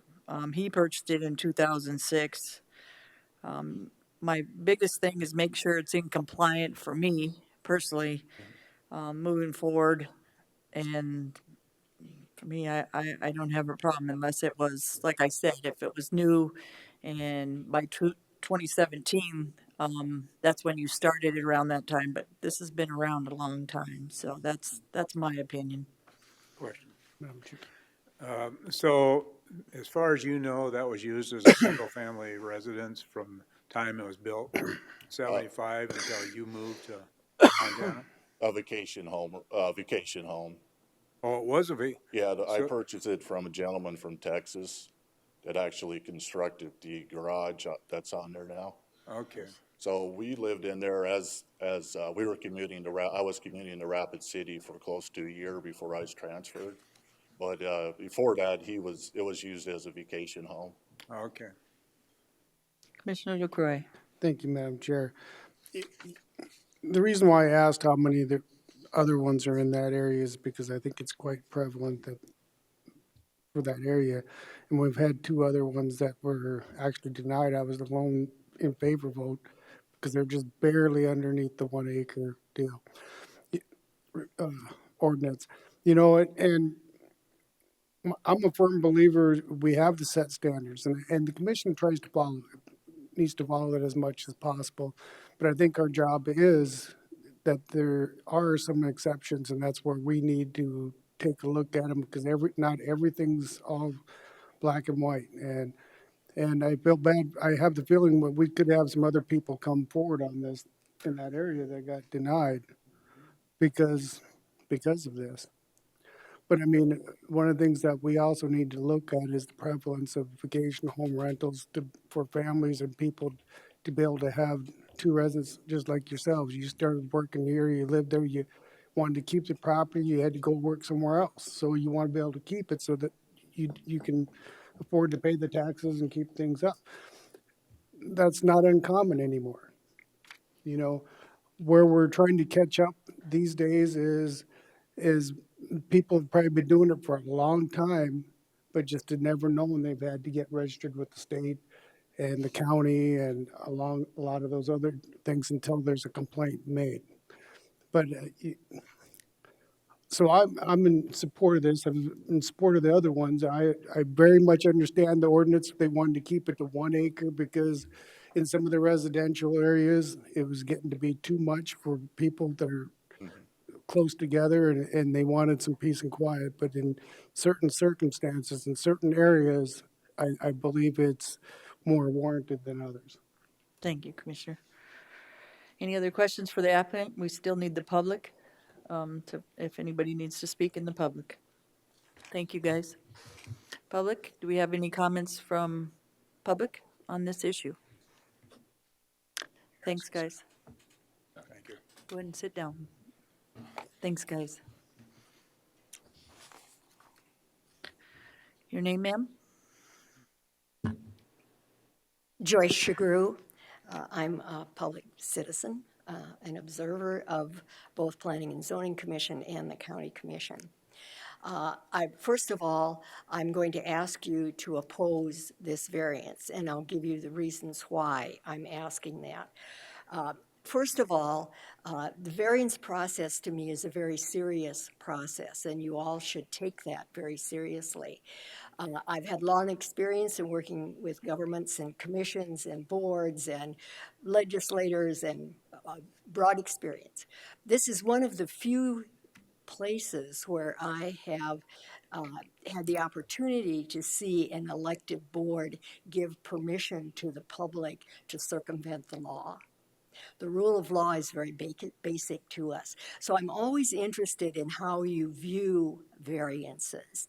They do add common sense to the law, but you alone can give us permission to circumvent. Now, we have some unwritten rules like the fudge rule, 5 minutes over 80 miles an hour on the interstate, but that's not a real rule. You can be fined for 1 mile over 80 miles an hour. But this gives us permission to circumvent the law. So it's a very serious process which you're undertaking today. So given that, let me give you a little bit of history. I have lived in the area in Pennington County. I'm from the state originally. I was away for a while. I came back, and I've lived in Pennington County since 2002. I lived out in a subdivision called Pine Cliff by Johnson Siding, and represented them on the vacation home rental issues. My address is now in Silver City, and I'm transitioning to living there. I own property there. I have for quite a number of years. So I'm not necessarily speaking for Silver City, although I have a sense certainly of how they feel about this issue or how some feel about it. I'm not opposed to variances as such because there are circumstances, especially topographical in our area, where you can't use a piece of property unless you have a variance. Silver City is one of those. The usual lot size there is 25 feet by 100 feet. You put that together with the setbacks that the ordinances require, and it's not buildable. You can't use your property without a variance. So we in Silver City often deal with variances. I'm also not opposed to vacation home rentals, although I have been accused of that at times. I do believe that we do need rules about them and that we should follow those rules. And the reason that we have the ordinance in Pennington County is because we had problems with vacation home rentals. And I've been involved as a citizen on 3 committees that dealt with ordinance writing. So I'm quite familiar with the whole process that's happened in Pennington County. The first ordinance was put in place because we had some problems, and and there were quite a few vacation home rentals in the county. We still, to this day, to my knowledge, do not know how many there are because of the process we've gone through.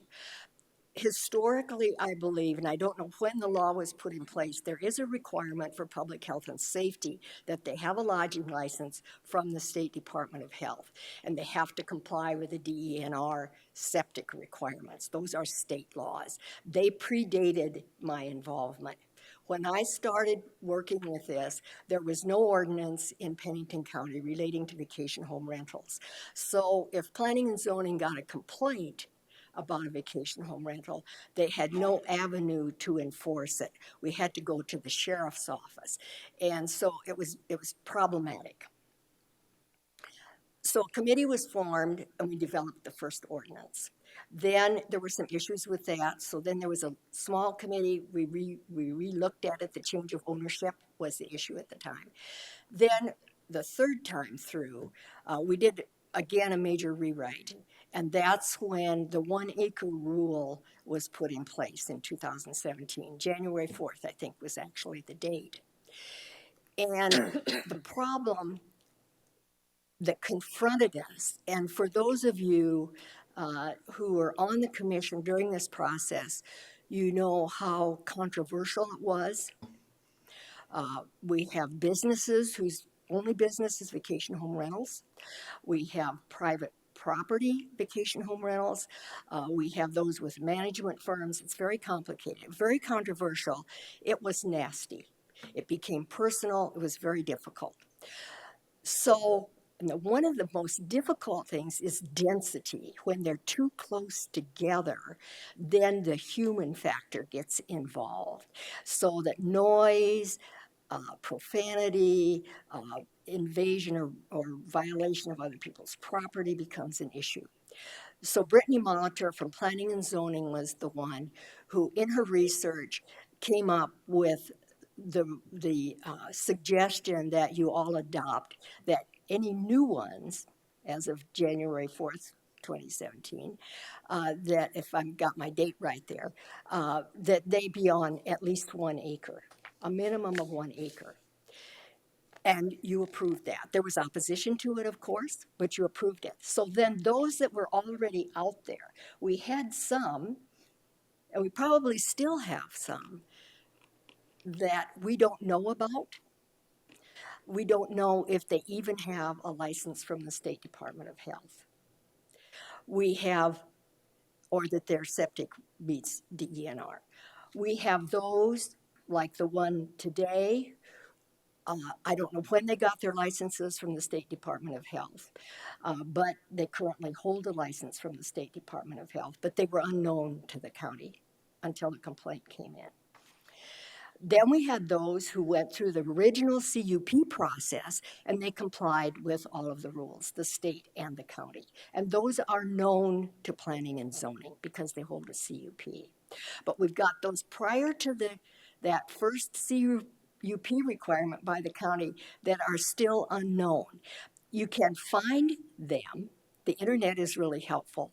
Or if you're able to get the list from the State Department of Health, who's licensed as a vacation home rental. But to my knowledge, no one yet, and it's purposeful, no one yet has matched the list from the State Department of Health with the list with CUPs.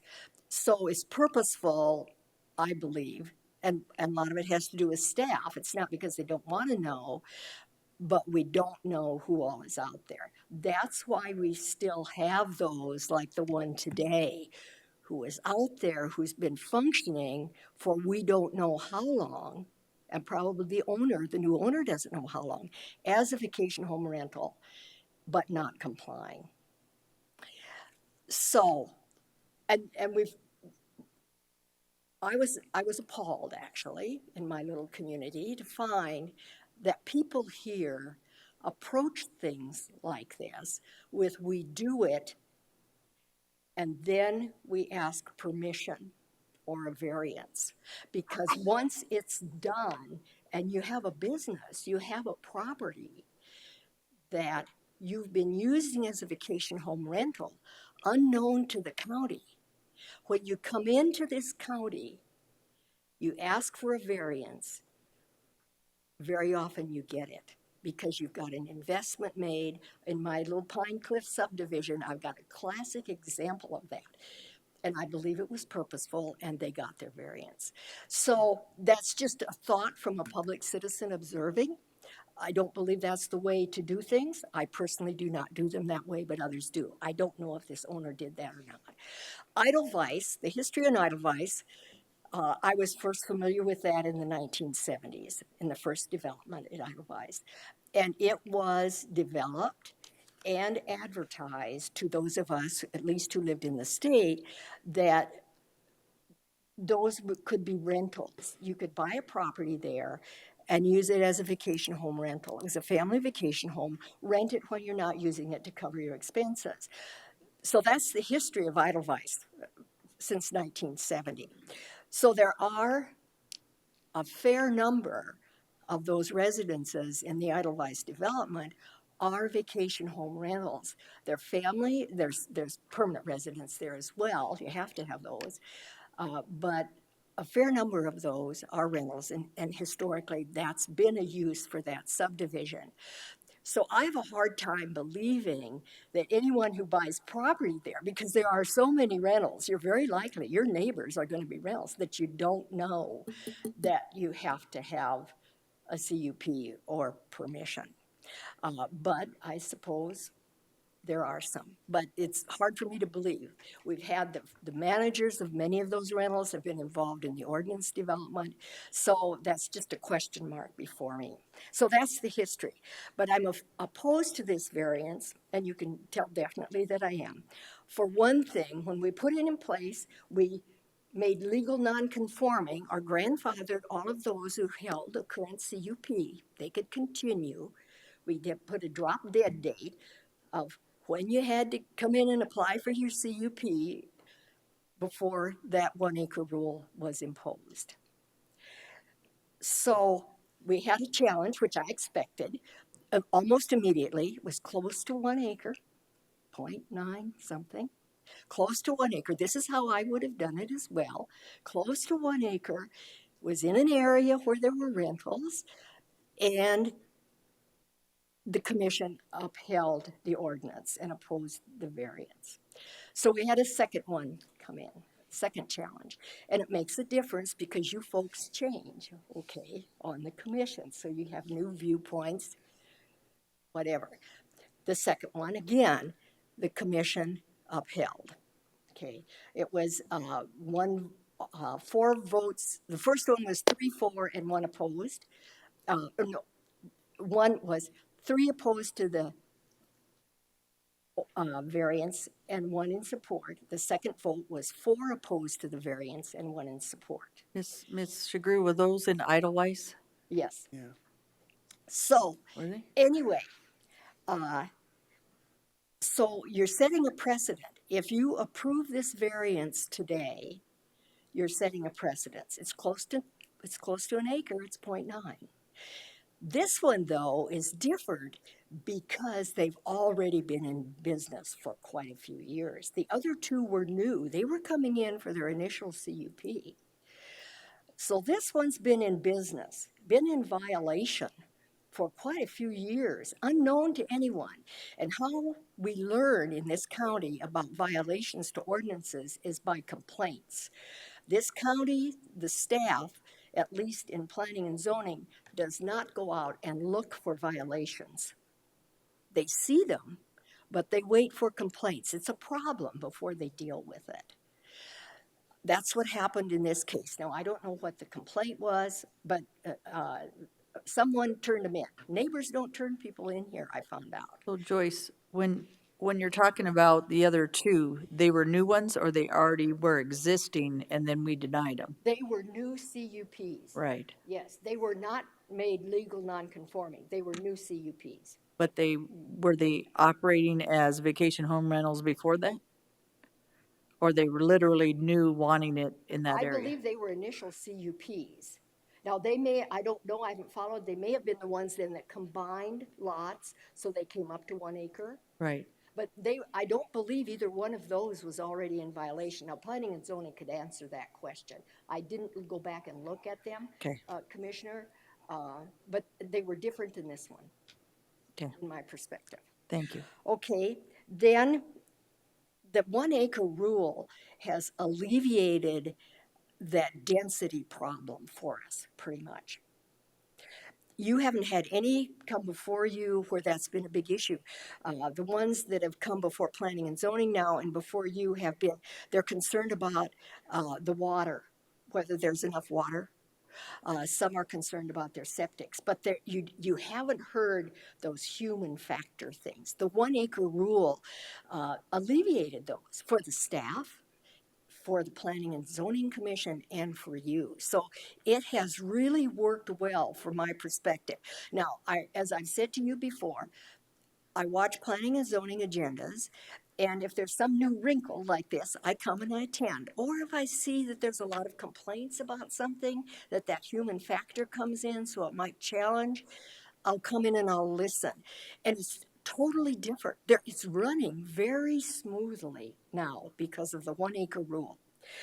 So please keep that in mind. And then my last point is that we're going through this process of the new comp plan. It's going through the approval process. And part of that process, as someone else said this morning, is to review the ordinances in the county to see if we need changes so they come in compliance with what you approve for the comp plan or whatever. So to me, allowing variances from the current ordinances is premature. That we maybe, if we want to look at that 1 acre rule, then let's do it through the public process, the ordinance process again, rather than through the variance process. Thank you, Ms. Shagru. Okay. Is there any questions for Ms. Shagru? Madam Commissioner Chair. Ross Connect? Ross Connect, you want to go first? Well, actually, I want to talk to PJ. Okay, Commissioner DeSanto, please. Just wanted to point out that they do have a copy of the approval letter from South Dakota DENR. Yes, I saw that. And they do have a copy of the license from South Dakota Department of Health. Right. What I didn't, excuse me, I don't want to interrupt. What I didn't see on those was, I see they're current. Yes. And that's good. What I didn't see was when they initially got approval. Oh, I have no idea either. So I don't know how new those are. Thank you, Mr. Grew. We have another speaker, sir. It'd be Jeff Segru. Thank you, Mr. Grew. Good morning, sir. It's Jeff Segru. I'm related to that lady that was just up here. I'll be very brief. I was also on the original committee that worked on the vacation home rental ordinance. And all of the factors that went into that primarily dealt with ways that we could make vacation home rentals work within communities without having conflict. Noise reductions, parking, curfews, those sorts of things. And this, again, as has already been stated, having that 1 acre rule really does alleviate a lot of those problems that the ordinance was designed to help the other residents that live in those neighborhoods live friendly with those vacation rentals.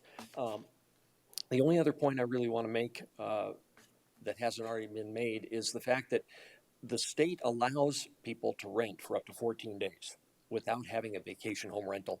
And I'm sure you're all aware of that rule, so that people can, in fact, rent their vacation properties or their homes during the Sturgis Rally or other times of the year, and that would cover all of their taxes. It's not going to pay their mortgage, but there's already a clause in there designed to help homeowners cover their expenses and upkeep on their vacation properties. And I think that looking at this as a hardship on an owner really has already been reasonably factored into the state law that allows people to have that 14-day rental capability without having a vacation home rental permit. That's all I have, unless there are questions. No, one question. 14 days a year? 14 days a year, yes, sir. Right. And I'd just like to thank you for pointing that out. I was going to point that out, but you did it for me. So there is ample opportunity to get enough money to pay your taxes if you choose to use those 14 days. And they can use it any way they want to. They could put it up for advertised as an Airbnb and only rent it out for 14 days. Yes, sir. I might make one last caveat. There are approximately, if you go on to vacationrenter.com, there's 17 listed rentals in the Edelweiss complex, and there's another 3. One of them's on Facebook, another one's on TripAdvisor, another one's on VRBO. So there's a total of at least 20 rentals within Edelweiss that are currently listed on the internet as of a couple hours ago. Thank you. Thank you. Commissioner Ross Connect, you have a question? PJ, could you put the GIS map up there? Can we see a GIS map? This one here? You want this one, or you want the whole No, subdivision? this one will work. The question is, sections 17 and 20 traverse through the east portion of that lot. Now, is that, the acreage is 0.93 acres, is that inclusive of the right-of-way?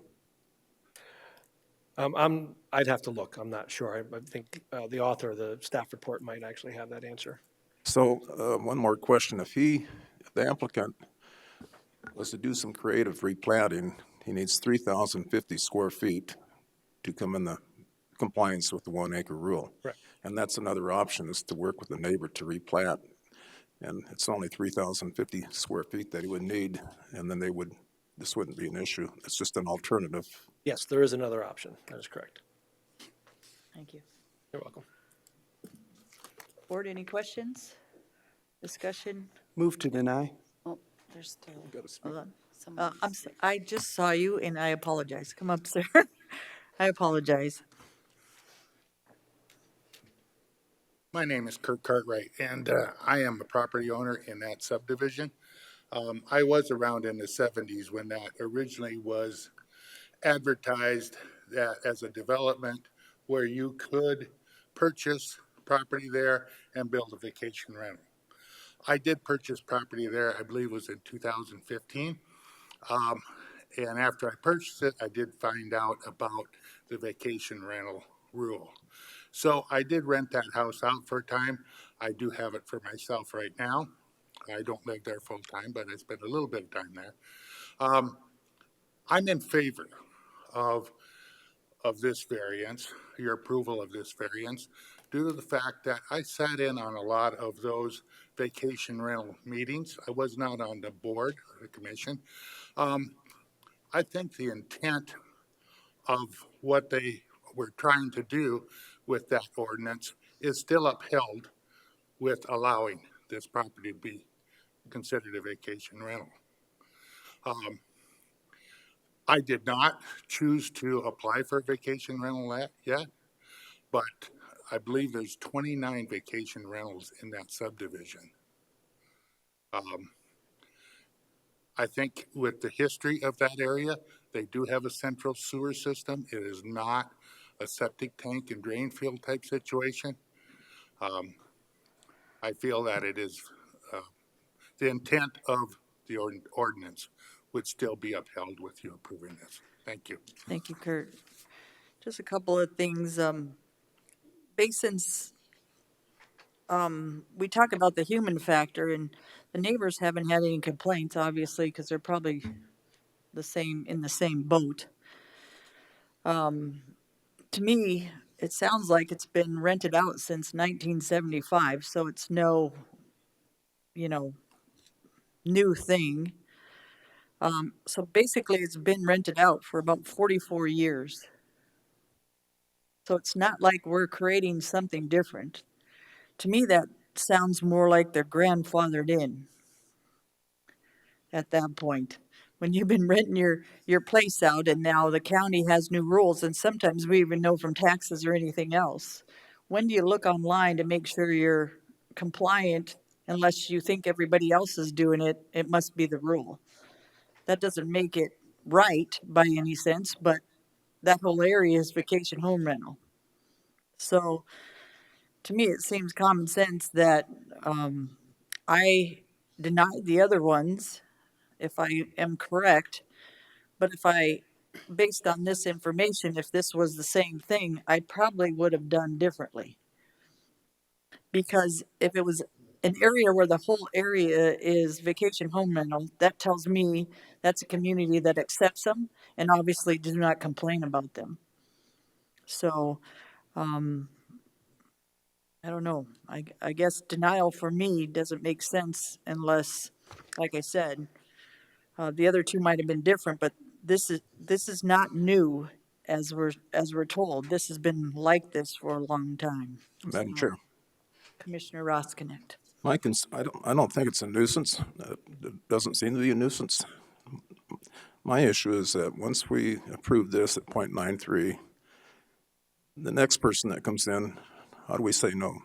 Exactly. We're just setting a precedence, and I think we're not going in the right direction by doing that. I'm not saying it's a nuisance, but we just have to make a decision what that 1 acre means. Is it 1 acre, close to an acre, a little bit over an acre? Commissioner Roskinicht, it's not that, like I said, everything we take up here is based on information of each individual rental or each individual thing that we vote on. And like I said, if I would have known what I known on the other ones, that this whole area was like that, it's common sense that you they aren't going to comply. You have a bunch of them in there, and they love vacation home rentals. If that wasn't the case, then I would I would change my mind, because I would say there is a rule. This is new, and we shouldn't be doing this. This is something that the whole area is this way, and it's a community of it. Does that make sense? So that's a whole different circumstance. And then saying, okay, middle of suburban residential, we're creating a new precedence in this area, and I'm okay with it because I don't follow the rules. So I just use it by common sense that if that's what's happening and the whole area is that way, sir. So I'm not trying to beat you up, but any other discussion or motion, please? Madam Chair, Commissioner Drews. Got another member in the Give audience. me just one more second, sir. Commissioner Drews. I agree with what the chairman said in regard to this. However, I also go back to what Commissioner Ross Connect pointed out, is there may be another option here of getting this up to an acre. And so my suggestion would be that we do this, based on a 1-year basis and see if it can't be worked out to bring that into compliance somehow or another. Is that a during period of motion? time. I would make it as a motion, but I spoke first, so I'll make it as a motion just for discussion. second. Discussion on the motion. Madam Chair, Commissioner DeSanto. I think we should follow the current ordinance, and I think what the best idea would be is if we are finding that we're gonna have to keep making variances on these, that we go back to the drawing board and amend the ordinance to reflect that 0.75 acre or whatever, across the board, so that we're not, but then we're gonna come back and have to do variances on that. So I'm in agreement with Commissioner Ross Connect on this one, that So if we're gonna change it, we should change it flat across the board so that we don't have people coming in saying, wait a minute, you Can I ask a, made exceptions for this guy, why aren't you gonna make exceptions for us? sorry, Commissioner DeSanto. So, PJ, can I ask a question? So, wouldn't they be grandfathered in if the ordinance wasn't until 2017? I don't know enough about the history of the property. The applicant did say that it was a vacation home for a long time, not a vacation home rental. Totally different. So I don't know enough about the history to go back that far. We did let the public know, and as Mr. Grew said, the managers of Idlewise are even part of a lot of those meetings. We put newspaper notifications out. We can't mail out over 40,000 letters to everybody in the county. We did what the committee chose to do, what we thought was reasonable, and I would, staff would like you to stick with the 1 acre rule, please. Well, what I'm saying is the vacation home would have been called maybe in 2006 a vacation home, which probably was a vacation home rental. And then we started getting descriptions of a vacation home rental. And then we started making rules, and we're the only county that have it, if I'm correct, in South Dakota. So that kind of, to me, shows, unless you've been paying attention in the newspaper, that you thought vacation home and vacation home rental probably at that point might have been construed for the same thing. So again, he called a vacation home, and you call it a vacation home rental, if it's been like that since 2006. So you see where I'm going with that. I do. Yep, Okay. I do. Yep. You're not wrong. No, I understand exactly where you're coming from. No, Okay. because a lot of these things came up in the 2 years the committee was together to come up with this new ordinance. Yes, So I I completely just think understand, we need to start looking at, if I called my home a vacation home or vacation home rental, do they advertise it that way? And if you've stayed at a vacation home, do they say this is a vacation home rental? Or do they say it's a vacation home?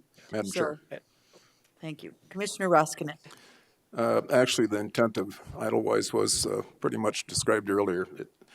Folks would live there, and then in the interim, they would rent them out. A gentleman named Virgil Kerstead lived at Black Forest Inn, and he was the manager of those vacation rentals at Idlewise. And in the 80s and 90s, I personally rented properties up there, so the intent was vacation home rentals, but we didn't have that ordinance in place. But I like Gary's compromise.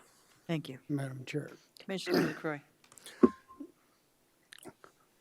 I was one of the no votes against all those ordinance, the last two that she had mentioned, and then she knows that. And I'll stress again, the ordinances are put in place to be a guide and try to keep everything straight. And I'm a firm believer if there are hardships or something not everything's cut and dry, and so they come to us for that decision. We can choose to look at the situation and make a decision whether to give a little variance or not to give a little variance. There's a different situation for every case. Those other two that were mentioned are easy to mention, but yes, we do not know the whole details of the whole deal, and we didn't know there was a lot of vacation home rentals up there at the time. I remember that was not discussed. It was just changing over. But now with this information, votes could have been different.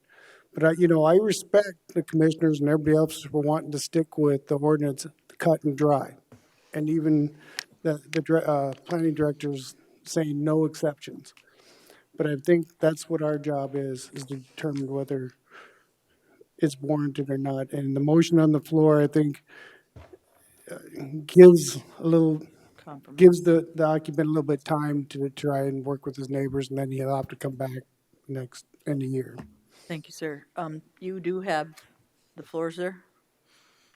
If you state your name for me, please. Morning, Commissioners. I am Marshall McKaylee. I'm manager of Edelweiss Mountain Lodging. I do run about 20 properties in that vicinity.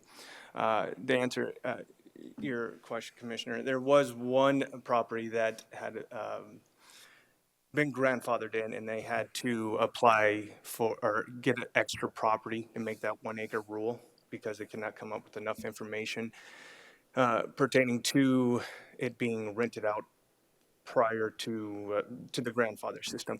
The state, I believe, the earliest information they have on vacation rentals was 1998, and I think they were issued as specialty resorts at that time, as far as the health inspection goes, and then it changed hands after that to VHRs or vacation homes in the health department.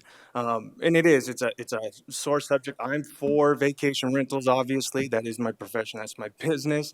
But seeing what has happened up there with the ordinance that has been in place now, I agree with Commissioner Gary Drews there that there has to be some other, either change it or something to make up that extra acre or 0.2 acre, just because of the situation before that there has been some that were rented prior to that and had to go and get extra acre to make that Thank you, sir. sustainable.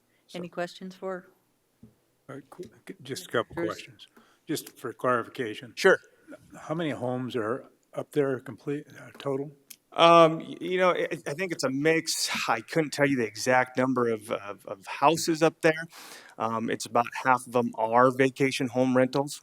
Okay, so we're talking in the We're talking 60s, about then? 24, 25 Okay. of them are vacation rentals up there. I don't manage all of them, but Okay, most so of we're them. talking 50 homes or so. That sounds Okay, my pretty next close. question is, do you know how many of those properties are setting on less than 1 acre of property?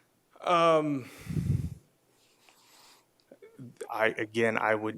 couldn't without looking at them. I've bought a few of them, but I would say probably over half Okay. are under that acre. Almost 3/4 of them. There are some that up there that are still owned from the individuals that built them back in the late 70s that have rented and continue to rent them. Those are the ones that are grandfathered in that are under an acre up there. And if there's any, if anybody needs to discuss which ones, I have no problem taking up planning and zoning or whoever we need to get together with to kind of go over that and to kind of just verify these are the ones that are, if that information is not out there. Thank you, Okay, sir. thank you. Yep. Anybody else? How about the public? Okay, sir, if you'd like to come back, up here, sir. Thank you. Your name again, sir? Cuffins. I live at 135 Swiss Drive, right across the street from Mike. I've lived there since 2004. The answer to your question, I believe there's 72 homes. If half of them are rented, that's 36. Okay. And I heard him talking about the septic system. Whoever designed Idlewild Mountain knew what they were doing. Everything's underground. It's like any city. Actually, I was up there in a blizzard for 8 days and I had water. The only thing we didn't have was power. Because they put in like 4 tanks, water tanks, and they have 6 or 7 wells, pumps that fill the tanks, and they're gravity fed to the houses. I spent a winter up there when there was a total of 9 people in 72 homes. And I have no problem at all with rentals, and they're all around me. There's a house right south of me, right across my road. You can look through my bedroom window, and it's there, and it's less than half an acre. And the people that own it haven't owned it for 8 years, and it's a rental. It's rented out. So, sir, you know we're looking at trying to help the situation with a solution, right? I don't think there's a bad situation. I'm concerned about the environment too. Like Pactola Estates, there's a bad situation, and I'll tell you why. My concern, and I've seen it all up and down in the Black Hills, there's no septic system like we've got. Each house has its own septic system, and there's getting to be more and more houses and people, and they're probably this close to getting something in their water. And that's why we have the new rule as Yes. well, sir. But Thank see, you. Idlewise is like a town. It's got its own septic system. It's got its own tanks, to hold it and take care of it. It's way advanced, and it's nice the way they did it. Thank you, sir. Yeah, but if you have any other questions, like I said, I've been up there since '04. Thank you. And I think the problem we're having is there's other rentals, and those people want the business. If there's any derogatory stuff about new rentals, or they don't want the competition. The fact I don't rent my house. Okay, sir. We're gonna go ahead and thank you. Thank you for your comments, sir. Madam Chair, Commissioner Ross. just looking at the GIS map, the applicant to the north of him is a property that, if he was to work something out with the neighbor and acquire that property, it's in a section line right of way, so you can't build in a section line right of way, so he might be receptive, that particular neighbor might be receptive to selling a portion, and then also the one to the south, that's in the section line right of way. And so if you were to go that route to try to acquire just a small fragment and replat it, you'd be within the 1 acre. He's just giving you a few suggestions if this motion goes through, sir, so in the next year. Okay, thank you. Any other discussion? If not, let's do the motion. If you could read that again, Ms. Kara. I have to approve variance VA 1905 with 2 conditions for 1 year and then bring back to the commissioners for review. Is that exactly what you said? That works. Okay, any other discussion? Not, roll call, please. DeSanto, No. Drews, Yes. LaCroy, Aye. Ross Connect, Aye. Hadcock. Aye, motion carries. Next, we need to come out of Board of Adjustment, please. Move to come out of Board of Adjustment? Moved by DeSanto, Second. second by Drews to come out of Board of Adjustment. All in favor, say aye. Aye. Aye. All opposed, motion carries. Mr. PJ Conover, the consent agenda B, C, and D, please. Yes, ma'am, thank you. Commissioners, this is the consent agenda. The Board of Commissioners uses the consent agenda to act on non-controversial and routine planning and zoning items quickly. The consent agenda is acted upon by one motion and vote of the board. Items may be removed from the consent agenda and placed on the regular agenda at the request of a board member or a citizen. The consent agenda for planning and zoning contains the following 3 items. Item B, second reading of Major Plan Unit Development Amendment 1903 for Prairie Valley Development, Bill Freitag, and approval's been recommended. Item C, road naming for Lauren Lippert, and approval's been recommended. Item D, layout plat LPL 1913 for Jeffrey Shearer, and the denial has been recommended. So is there anybody from the public who wish to speak on B, C, and D? If not, I do have a request to pull number D for an update from the Planning Commission, so can we have a motion to approve? I make a motion to approve B and C. Second. Okay, motion by Drew, second by DeSanto. All in favor, say aye. Aye. Aye. All opposed, motion carries. Item D, Thank you. PJ, please. Or how about Brittany? Good morning, Brittany Molitor, Environment and Planning Supervisor. So item D is a layout plat, LPL 1913. I did speak with the applicant yesterday, and he is considering withdrawing this request and submitting a new layout plan with some different lot line configurations. So that's why I didn't want that as recommending denial at this point, because he would like to bring back a new request and withdraw this. Okay, That so would be my motion. motion to withdraw by DeSanto, Second. second by Drews. All in favor, say aye. Aye. All opposed, motion carries. Bear with me, I believe I was making a motion for denial, not withdrawal. He's going to redo his plat and come back. She asked for denial, and then he'll come back. No, I was I would- asking for withdrawal. I Oh, you were looking apologize. for Yes. withdrawal? Okay, okay. Are you Never okay mind. with the withdrawal? I will agree to withdraw. Okay. Thank We you. already voted, right? So we're on item E. Thank you, Commissioner DeSanto.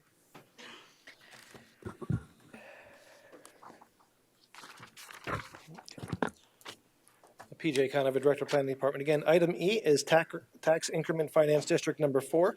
The Tax Increment Finance District TIF has been submitted by the City of Box Elder for development of Seeger Crossings Business Park. On May 16th, the Planning Department received an application from BKE Consulting. Blaze Emerson as the agent for Box Elder. Shortly after that, Mr. Emerson took a position with the City of Box Elder, and as the agent for the TIF was replaced with a Mr. Tobin Morris, and he has been the agent on this project ever since. The reason that the Pennington County is entertaining this TIF is because the City of Box Elder does not have the financial means right now and has other important infrastructure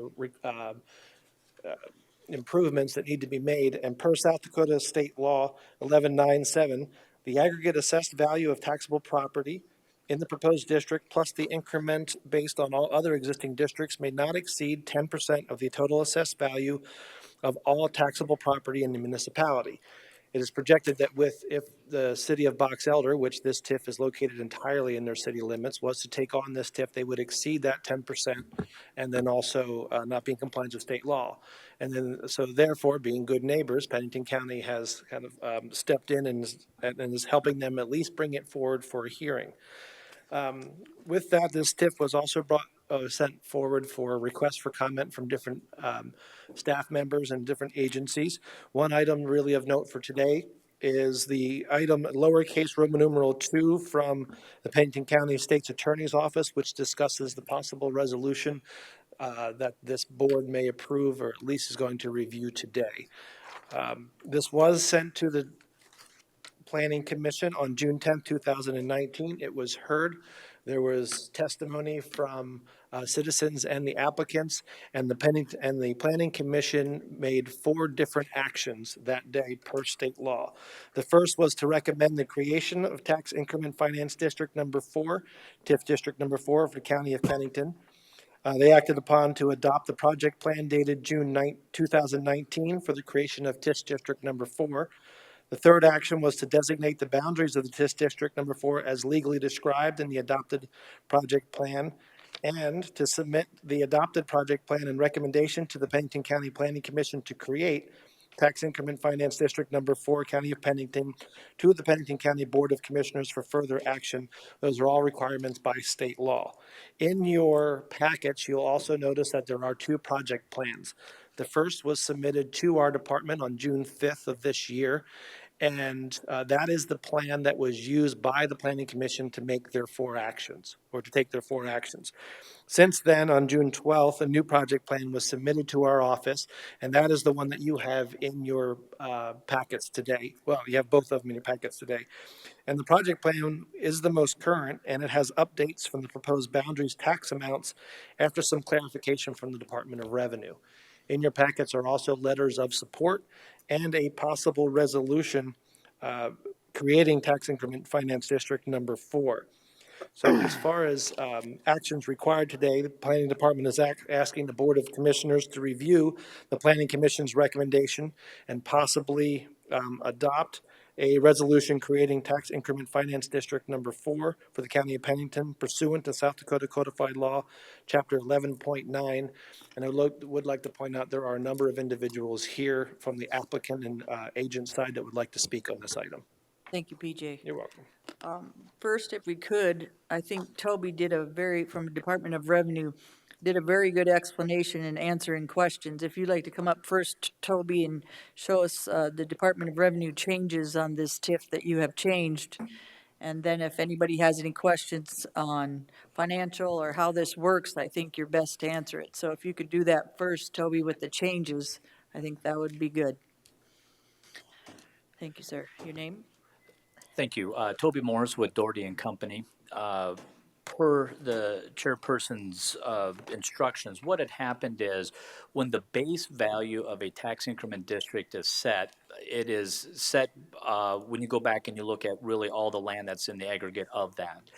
We took it because it was replatted from the 2019, and the clarification came back that we needed to go back to November 1 of 2018. And so there was a difference really of a couple $1,000s. It's a technical, nothing to really change the intent, the desire of the tax increment district itself, but was to really make sure that the numbers from the county matched the Department of Revenue's numbers on that side.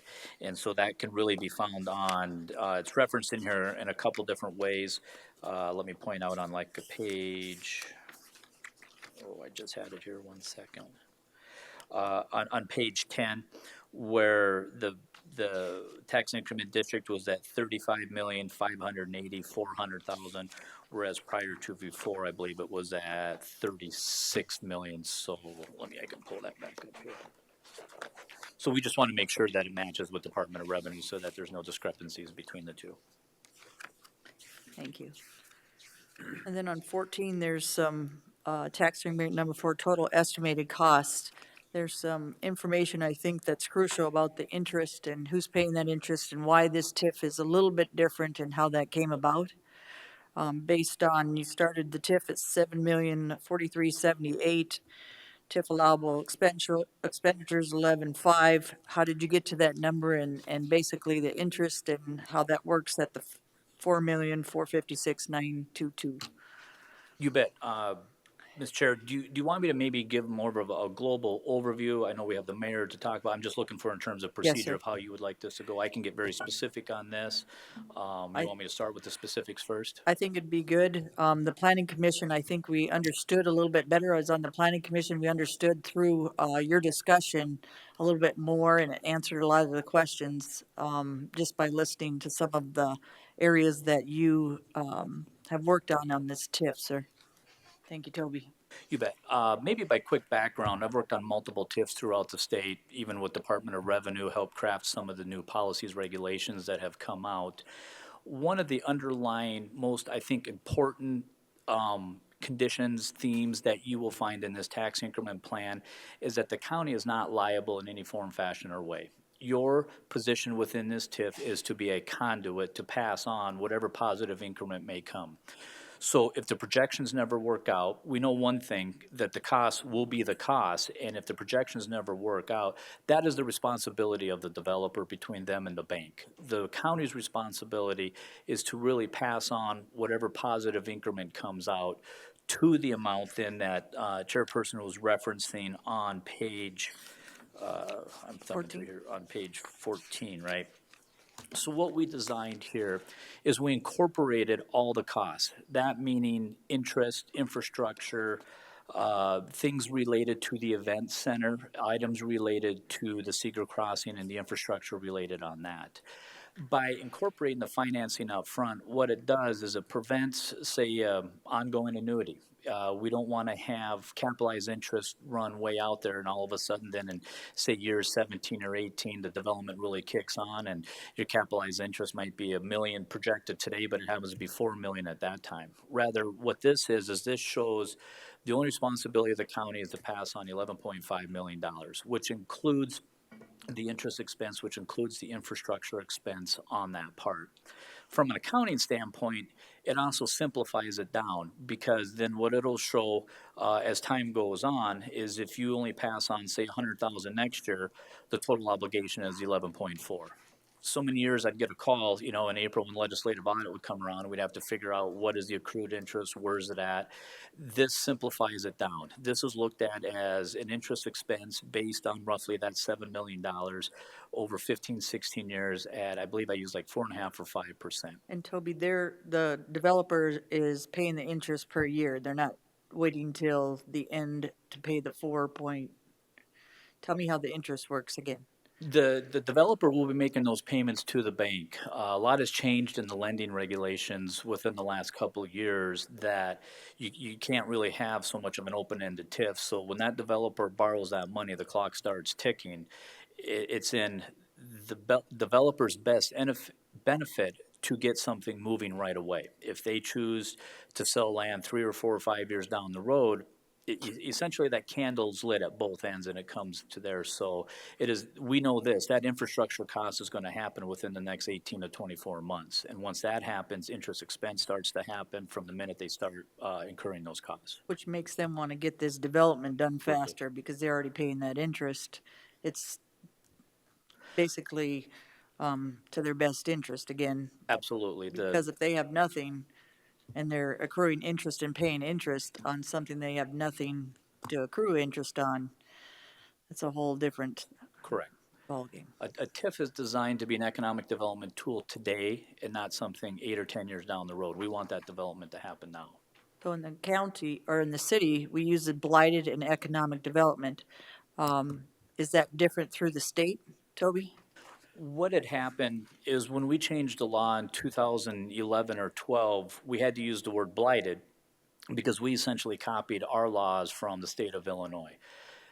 The word blighted has never really fit in a South Dakota vocabulary because we're not really that old of a state to, like, say, Chicago. So at one time I was trying to define a blighted cornfield. So we said, hey, let's call it what it is. It's economic development, where we then stated that 50% of the area within the TIF area could be designated economic development. We stated that so that we didn't have, 10-mile wide TIFs to go and capture something else to put over here. In this area, you'll see it's very specific to commercial districts, light industrial, everything that goes into plan there. So by definition, with Department of Revenue, we have received the economic development status. That's extremely important because then that means it holds the schools general fund harmless. If it's not economic development, essentially what happens is that increment is spread out through the tax base, and long story short, taxes will go up. Well, we know if that happens, we'll all be unemployed here, so this is very crucial of achieving that designation, and that designation has been achieved by Department of Revenue as economic development. Thank you. Any questions for Toby? No questions for Toby? 1 minute. Pardon me. I'm adding something up here. I want to just ask. Okay, Commissioner DeSanto. Here.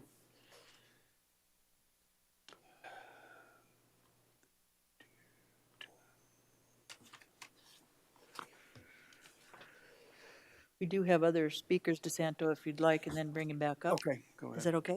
I got one thing. I believe the Thank you, mayor, Toby. It's Oh, you not- have, Not a question for him. okay.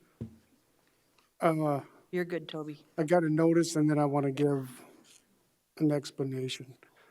After careful consideration, I'm going to abstain from the vote on this, and I want to explain why. Okay, let's do that. And then recuse myself from it. I'll have no financial gain from this TIF or anything like that, in case anybody's wondering. But this TIF does, I was uncomfortable when I first heard about it because it surrounds where my employer is. The whole TIF does.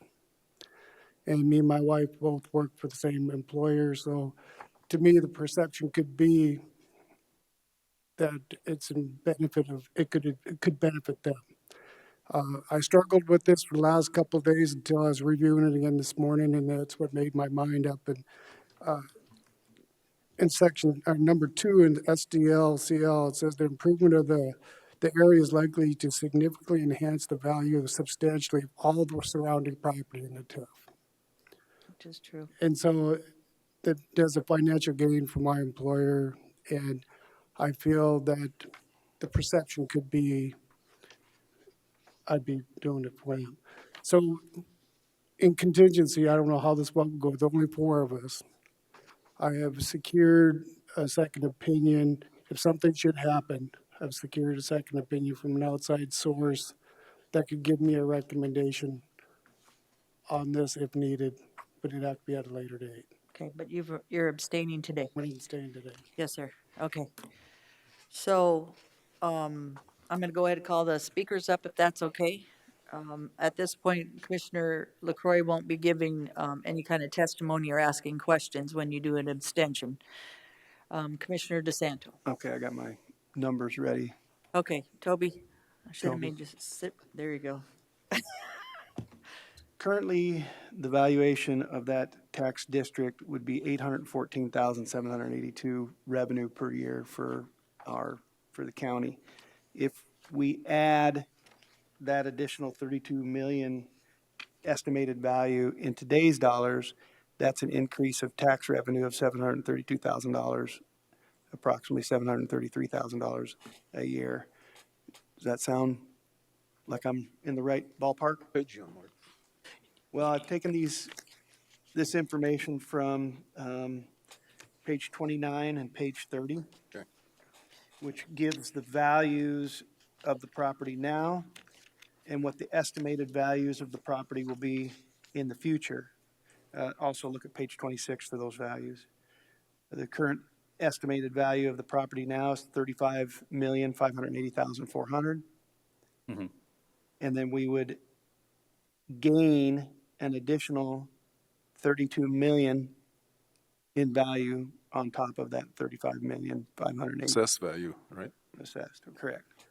And so in today's dollars, and I'm not saying there won't be a higher tax valuation 18 years from now, but in today's dollars, that would generate an additional 732,800 in tax revenue per year from that point forward For the county. for the county.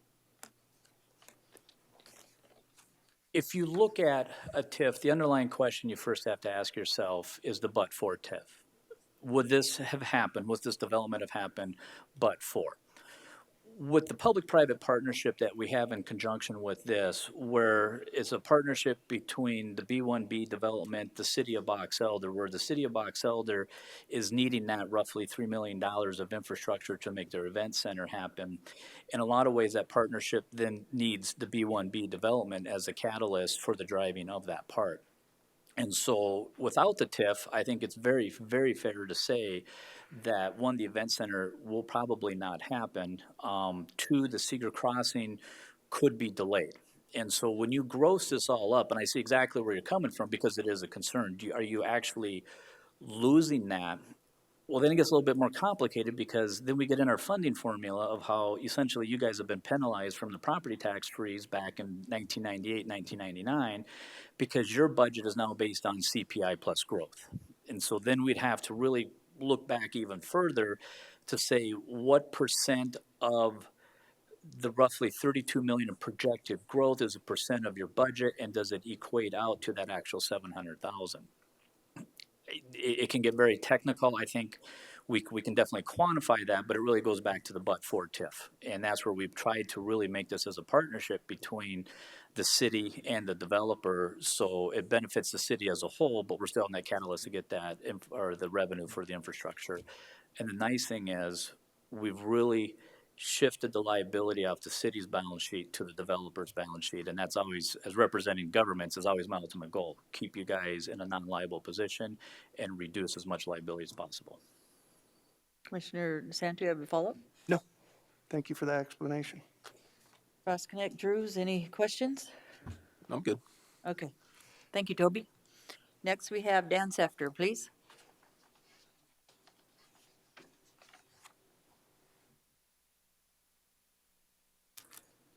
Thank you, Madam Chair. Thank you, Commissioners, for seeing us today.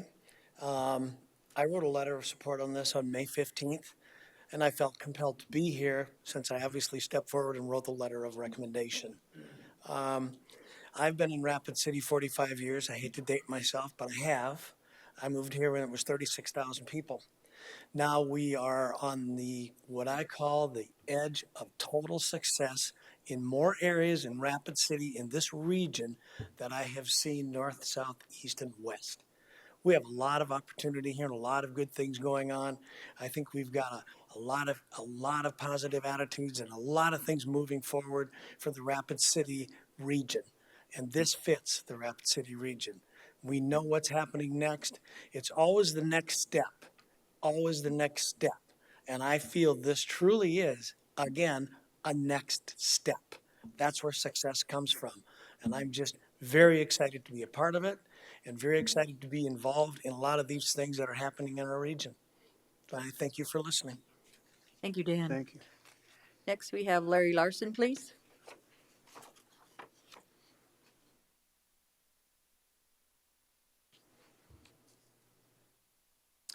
Thank you for listening to us today. I just wanted to say thanks for considering this TIF. This is a big deal for us. When the B-21 coming to Ellsworth was announced, that was huge.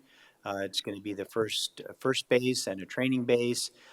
We started getting calls almost immediately after that announcement as far as developers wanting to develop in Box Elder. So it's going to be a big deal. We're moving like crazy. We've got meetings all the time, but the infrastructure is an issue. And we've worked with the Bradsky Group before. They're great to work with. And I know that they'll make this happen. This is a really perfect public-private partnership that I think will work for us. And we seriously hope that you'll pass this today and make it happen, because I don't think you'll be disappointed in where it goes. So, Mr. Larson, your commissioners or your council people, you signed a resolution to this effect? yes, Okay, and they were all in support of moving forward? absolutely, yes, 100%. Thank you, Yeah, sir. we're excited about the project, so. Thank you, Mr. Larson, or Mayor Larson. Any questions for Mayor Larson? We appreciate Bucks Elder's support. Thank you. Thank you. Thanks, Mayor. Next, we have Roger Tellenhusen. Thank you, Madam Chairman, members of the commission. Roger Tellinghus, I'm counsel to B1 Development. I kind of intended to be the first speaker to introduce the other speakers, so I don't really have a lot to add, other than I just want to stress what Mayor Larson has tried to also say, and that is that this is just a perfect private-public partnership to provide needed infrastructure to a development that will foster the event center in Box Elder. And we're really excited about it. And the other thing I would stress is something that Toby stressed, and that is that Pennington County, by approval of this TIF, does not assume any financial liability whatsoever. Neither does the city of Box Elder. And so it's with that backdrop, I guess, that I'm hoping that Pennington County will see fit to approve this TIF. Thank you.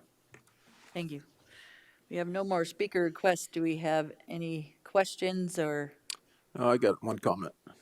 Commissioner I think this is an Roskinek. excellent example of the private sector, the city and the county coming together, working together, and enhancing our overall business environment. And with the B-21 coming down the road, I think it's got to get done sooner than later. Thank you. Anybody from the public would like to speak? Have we missed? You're all talkative. Okay. So, just my 2 cents.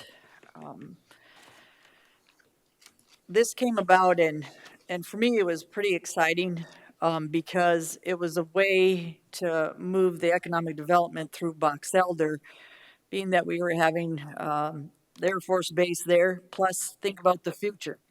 We need to make it sustainable in our area, not just Rapid City and play as team, because someone said, well, you know, you're losing property taxes. And I said, it's not just about property taxes, it's about the vision of where we're going in the future and what this does for Box Elder, let alone guess what that property tax is going to be in the future.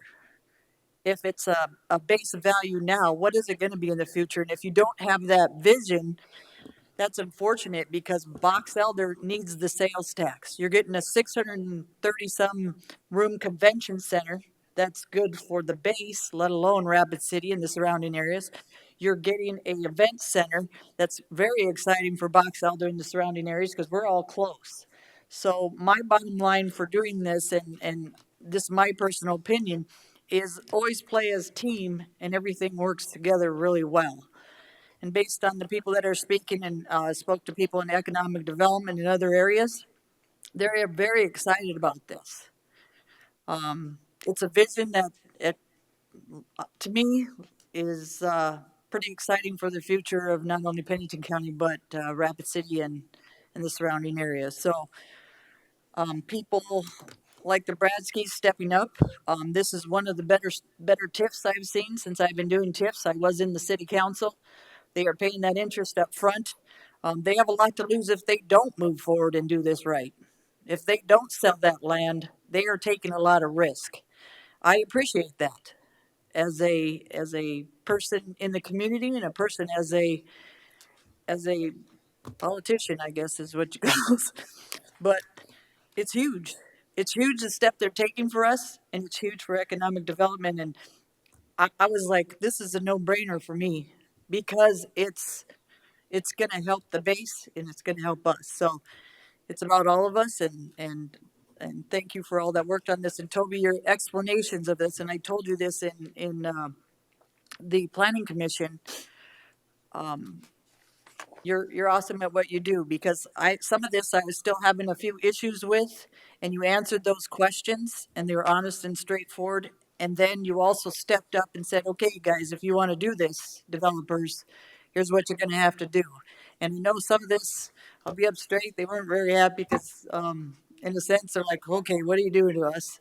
And the next sense, I have full confidence, and I think they do in themselves of what's coming next. So, again, huge vision and exciting for us moving forward if this board decides to do this TIF.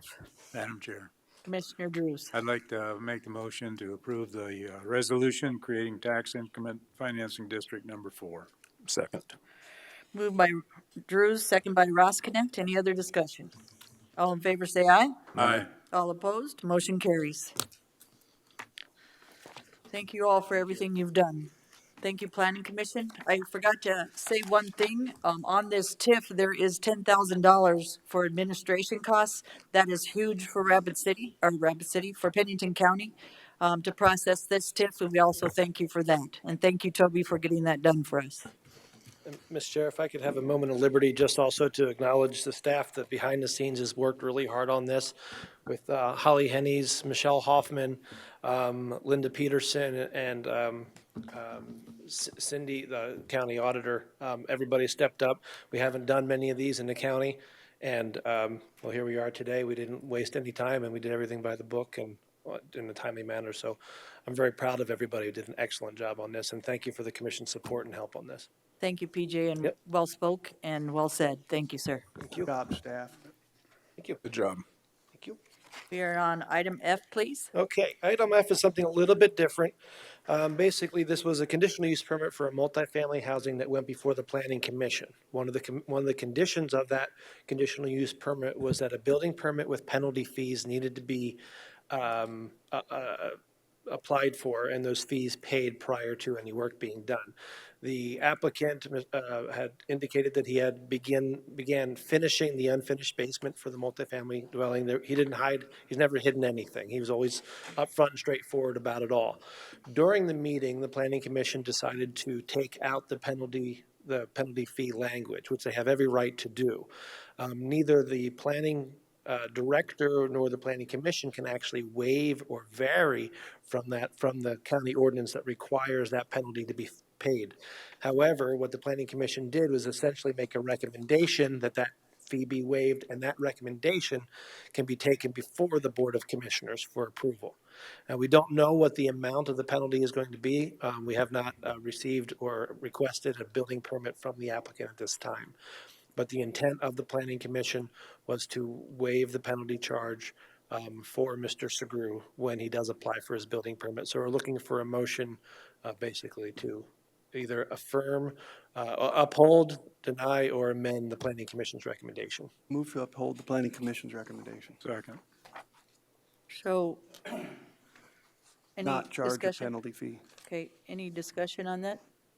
So, tell me again, so they they built something without a building permit? So what they started doing was finishing an unfinished basement in an existing house for a multifamily dwelling for his mother to live in. The planning commission approved the conditional use permit, but amended the one condition that a penalty fee needed to be paid when the building permit was applied for. I can show you the work if you'd like to Okay. see. So he started building on the inside of his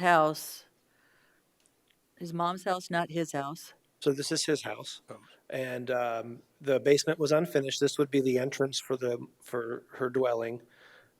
This is Still has snow out there? I don't think so. But this is the work that's been done in the basement, and I believe he has done some more. Like I said, he's been upfront about everything. So can I ask the applicant a question?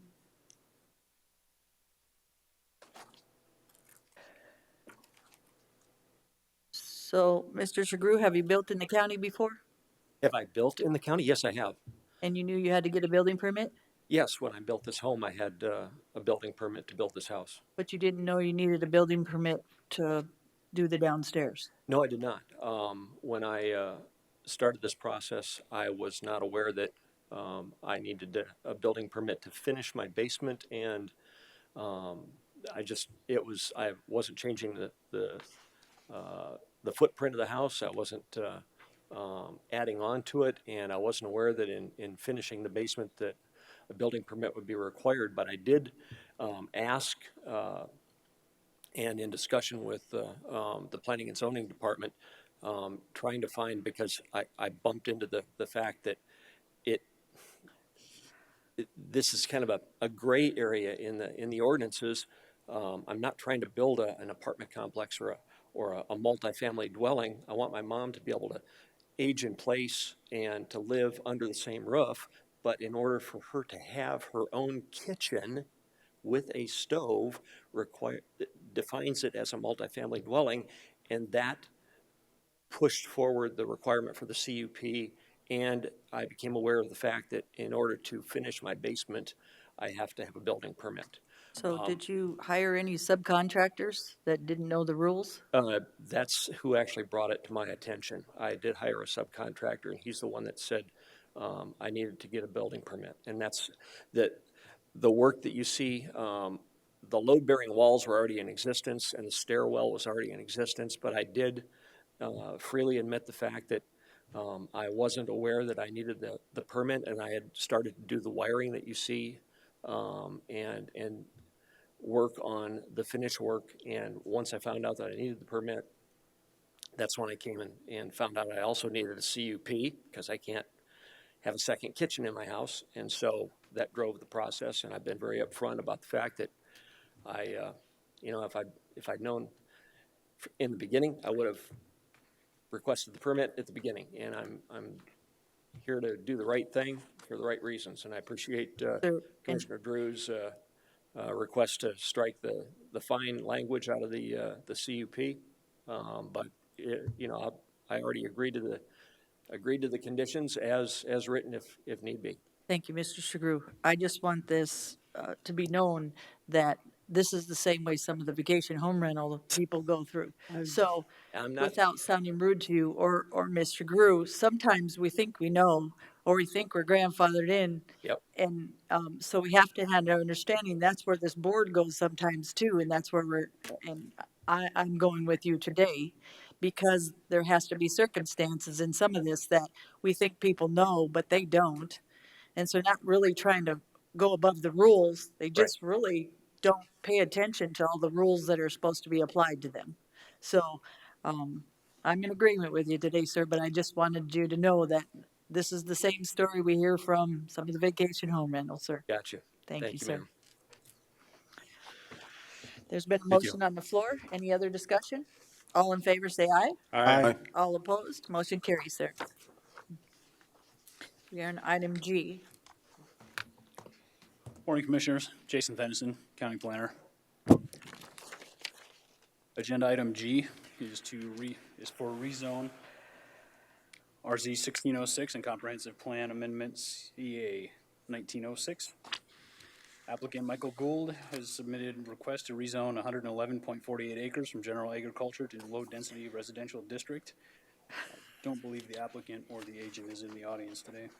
Okay, The applicant is also requesting to amend the Pennington County Comprehensive Plan to change future land use from limited agriculture district to low-density residential district. Subject property is located within the 3-mile plating jurisdiction of the city of Rapid City. The applicant would like to develop the existing vacant lot for residential purposes and to allow plating within the 3-mile plating jurisdiction of the city of Rapid City. thank you, Jason. Current, Oh, sorry, go ahead, sir. Sorry, I thought you were done. it's currently zoned general agriculture district, also currently undeveloped and vacant. Current zoning within 1 mile, you can see it has low-density residential district. The property sizes for that district range from anywhere from 5 acres to 40 acres. It also contains limited agriculture, general agriculture, and heavy industrial districts. Future land use zoning within the 1 mile radius contains all 4 of the same zoning districts. The applicant has requested to change the future land use of the subject property from limited agriculture to low-density residential district. The applicant's request appears to be in harmony with the county's future land use designations in the area. Thank you. The request was also sent out for interdepartmental review. Of note, there were about 4 comments that came back. First one from County Highway Department.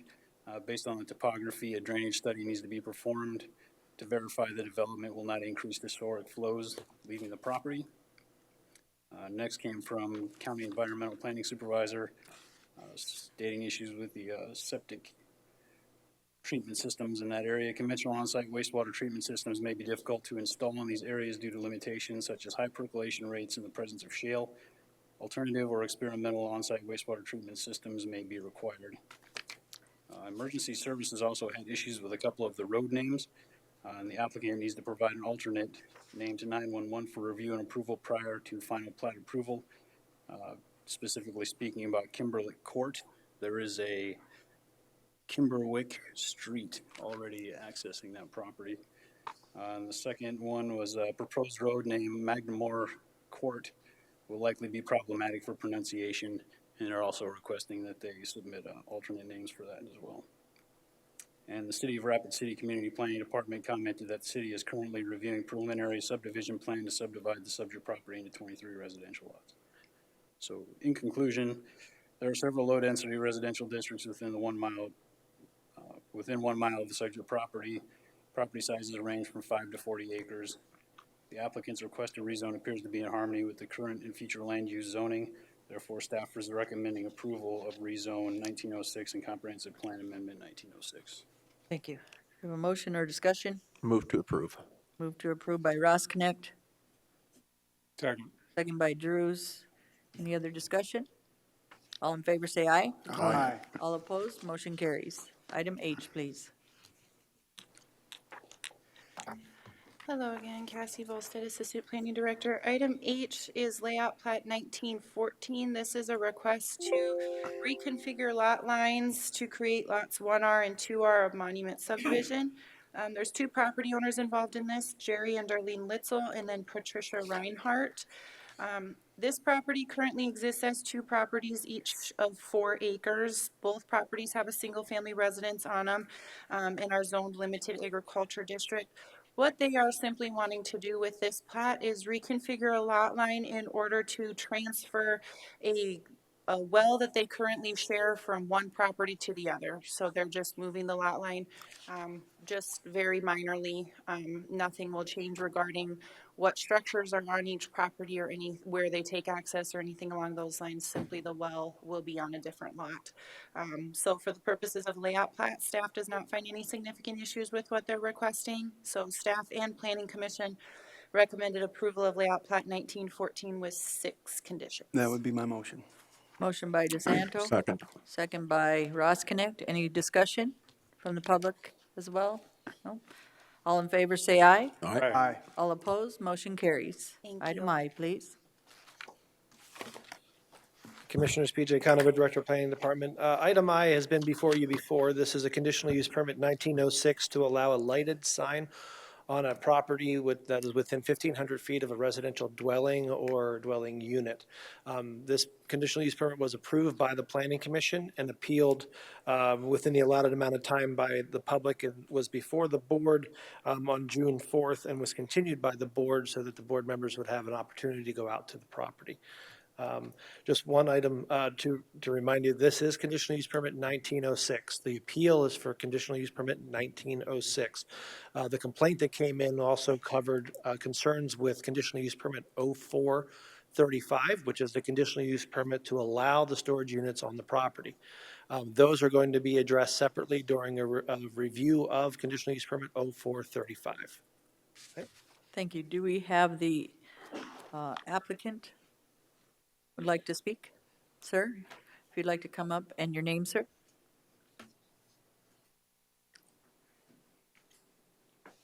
Hello, name is Chris Peterson, owner of Big Game Storage. Explanation on what you're doing with your property, the sign, that kind of thing, sir? Basically, you were out at the property. Yes, sir. Okay. The lighted sign is on the north end of my office. Right, those two windows below, you see the sign, it's my office. I want to tell people that that's my office, where to go, where to see. Go to biggamestorage.com. You will find prices, what my hours of operation are, things of that nature is what I'm trying to get across. This lighted sign has no impact on any of my neighbors.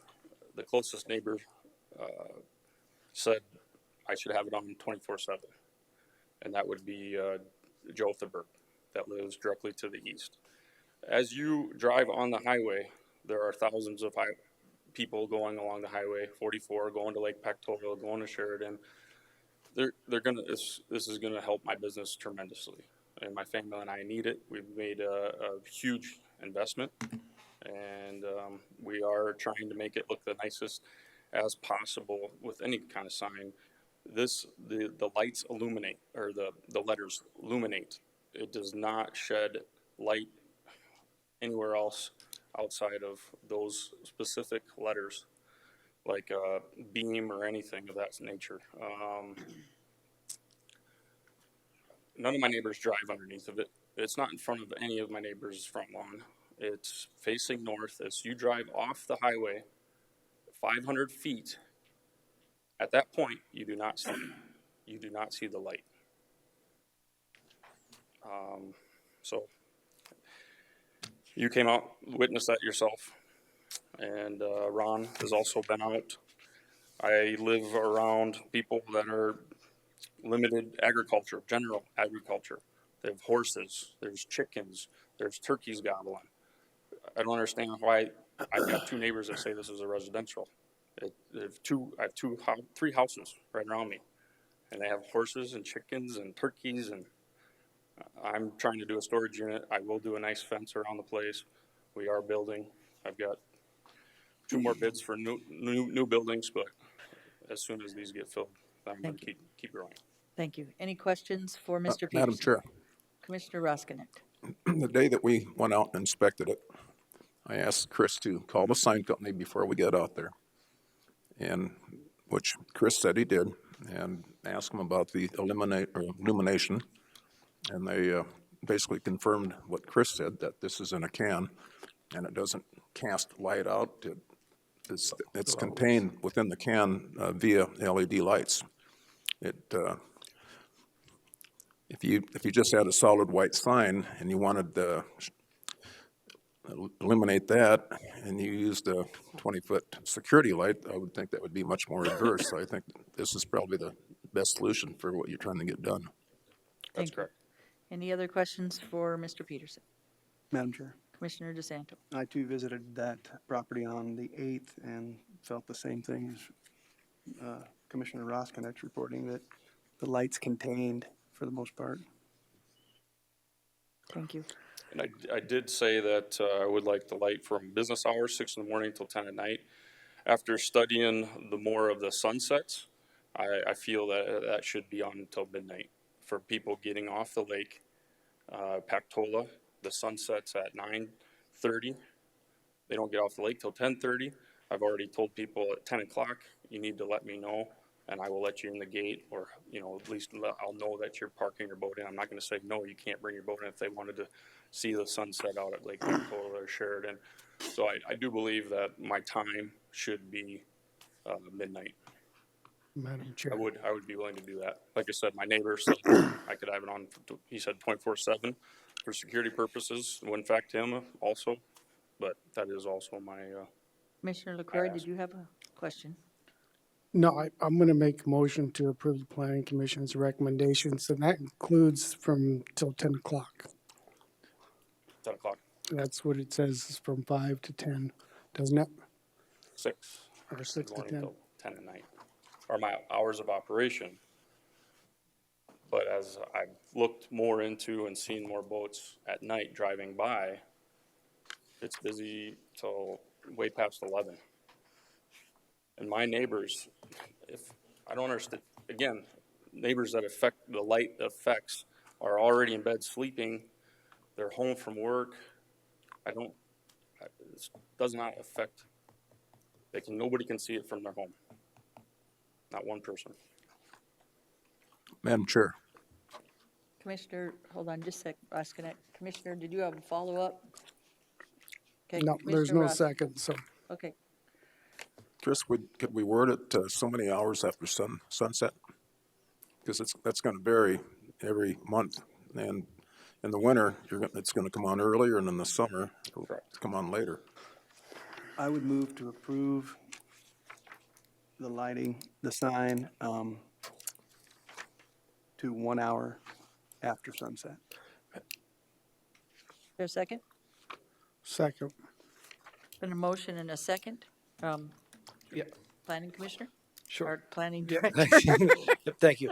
The 3 actions that the board can take is uphold, deny, or amend.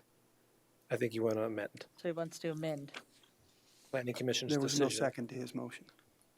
No, So so mine wouldn't be an amendment, mine would be a new motion. Madam Chair. that'd be amendment. So then I would rather stay at 10 o'clock then. Hold on, sir. Hold on, sir. Commissioner Drews, please. I would offer a substitute motion to give approval with the hours being from 6 a.m. to midnight. Second. Okay. There's been a motion. We do have a speaker, so that would be amendment, right? Correct. Thank you, sir. Yes, ma'am. I hadn't planned on saying anything. Nope, you go ahead and speak and then, say your name, please.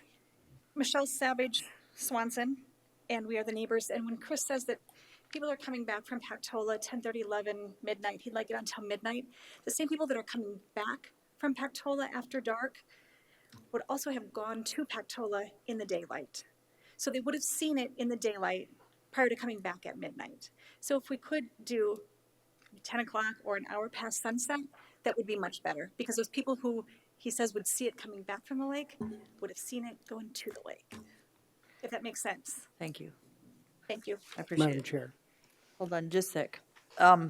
One thought. We're talking about the light on his building, not the whole thing.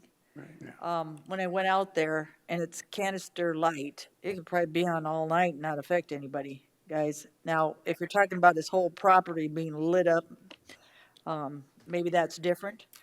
But we're talking only because I continued this. I went and researched it a little bit more. That we're just talking about the sign. So for me, the 6 to 12 isn't going to complicate things. Now, hours of operation for the business might be a little bit different because people driving on that road, and how many, Mr. Peterson, how many people live on this road that go through this property with people doing boats and stuff at past or between 6 and midnight? Maybe that's kind of a. That live on my road, how many families? Yes, ma'am, or sir. 3 families. I got the ma'am thing. 3, okay, thank you. Okay. So I guess that was only my issue. I thought there maybe was 10 or 12 people that lived back there. That'd be a little bit different, but here's when I went out there. It's a well-kept property. it's very, very well kept property.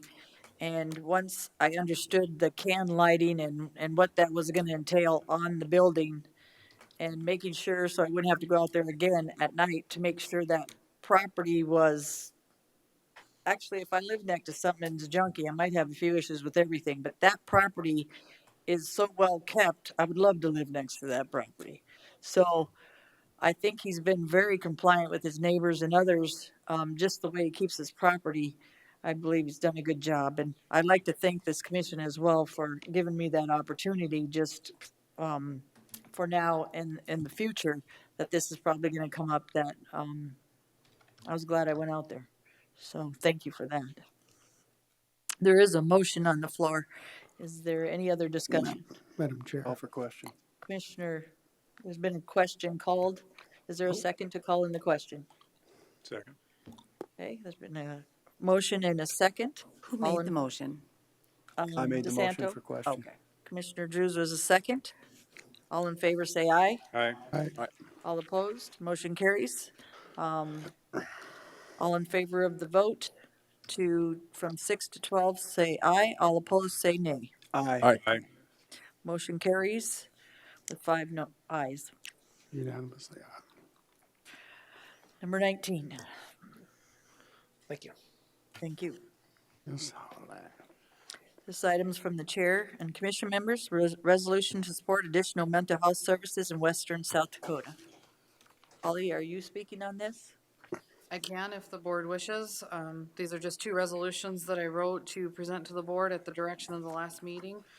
First is to support additional mental health services in western South Dakota. I'll stand for any questions on the resolution. if there Madam are. Chair. Just one question. When we talk about support, the big issue, remember when we talked about mental health, guys, is that we wanted to make sure the state understood this should be their issue. Are we saying we support, meaning we support their efforts, or we support opening and doing our own thing? Madam Chair.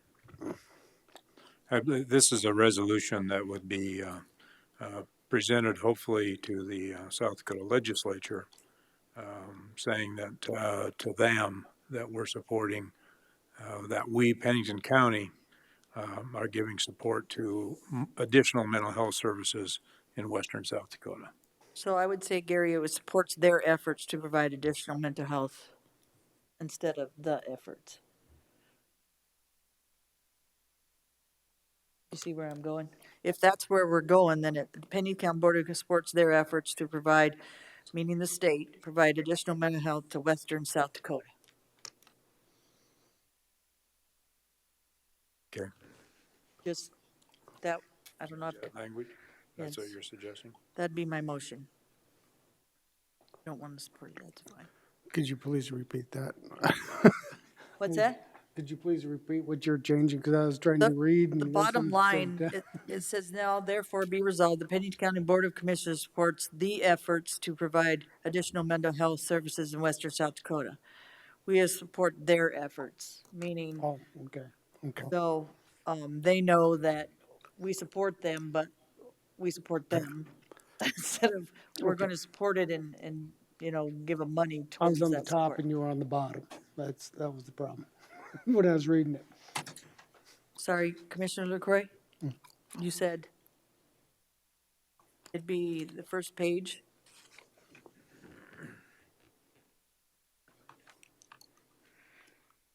I'm in support of that change with Gary too. So there's a motion and you seconded it? Yeah, and the only other comment that I'd have is, I think this is what very well put together, Yes. I talked to Holly and one of the biggest things is what Kevin, and she happened to remember that. Kevin Tome's comment that, this is bigger than any one entity and it's not Yes. the responsibility any one entity can take on by themselves, and it's going to take nonprofits, faith-based, county, city, state, federal to help get this going. And I'm glad she added that in there because I think that hits home of what we need to have done. And that's why it's different from the resolution that the board passed in 2017 that pointed the finger at the state and said, this is your responsibility.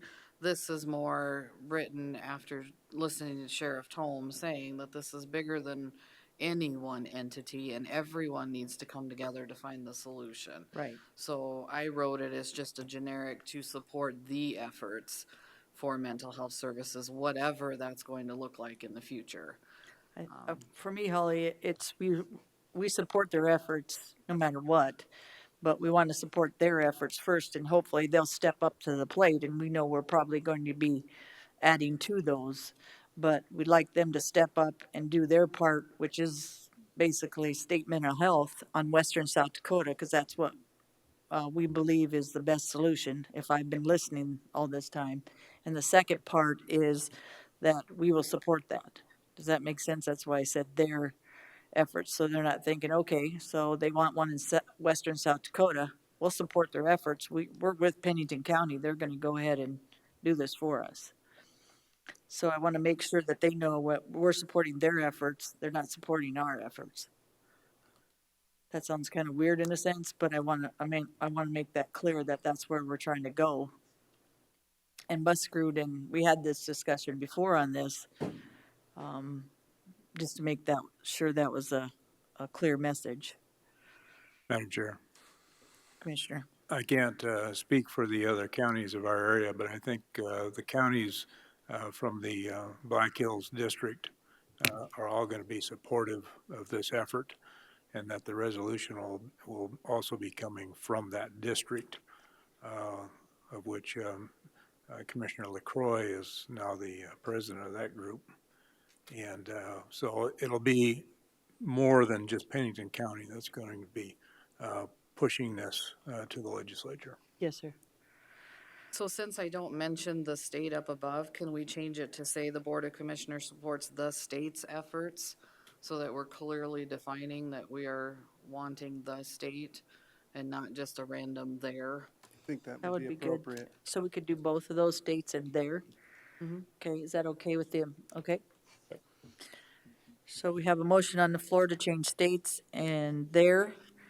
All in favor, say aye. Aye. Aye. All opposed, motion carries. Holly, thank you for doing that for us. Very good job. 18B is a resolution to eliminate amount of local effort meals required before financial assistance is available from the state. Yep, and this is in relation to the bill that was introduced last year in session that was ultimately pulled at the request of the governor's office while they were working on her piece of legislation. This piece still exists on the statutes.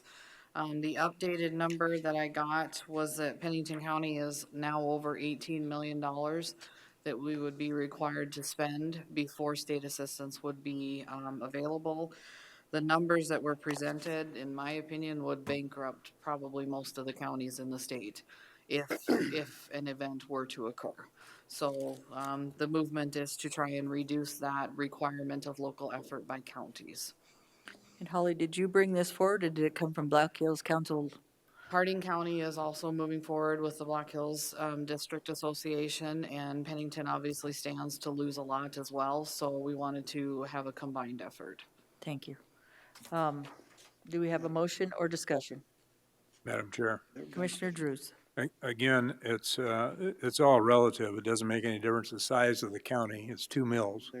And so the financial obligation of any one county is relative to what their mill levy is. And so I do feel that this is very important that we work hard with the South Dakota Association of Counties to try to get this whole statute removed, deleted. Thank you. Do you have a motion on the floor, please? They're a stakeholder. We have a motion? I make a motion to approve the resolution. Motion by Drews. Second. Second by Roskinick. All in favor, say aye. Aye. Aye. All opposed, motion carries.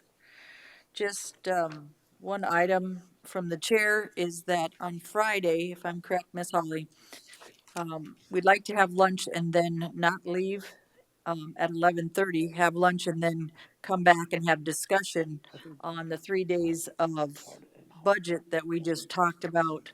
And any questions, concerns, or anything we need the auditor to look at, on that Friday after lunch would be greatly appreciated by the auditor and the staff. So basically on Friday, we'd like to change it. You have lunch, we recess at 11:30. We come back after lunch, after an hour or however long we take for lunch, and then come back with questions, discussion on the last 3 days that we have been on budget. Okay. Is that okay with the board? Yeah. Any discussion or anything on that? I'd like to do it before lunch. No. We will feed you. I promise you'll be okay. You can do it while you're I eating get lunch. Just sleepy kidding. after lunch. The staff and I really appreciate that. That way we can kind of see, we're not going to know everything on that day because we had 3 days of discussion, but we'll know some stuff that we can have the auditor and Holly and and Miss Joan and others, and the department heads on any questions, before we hit, full blown where we're going. So thank you for that time. Next, we're on items from Commission Office Manager, Miss Holly Hennies.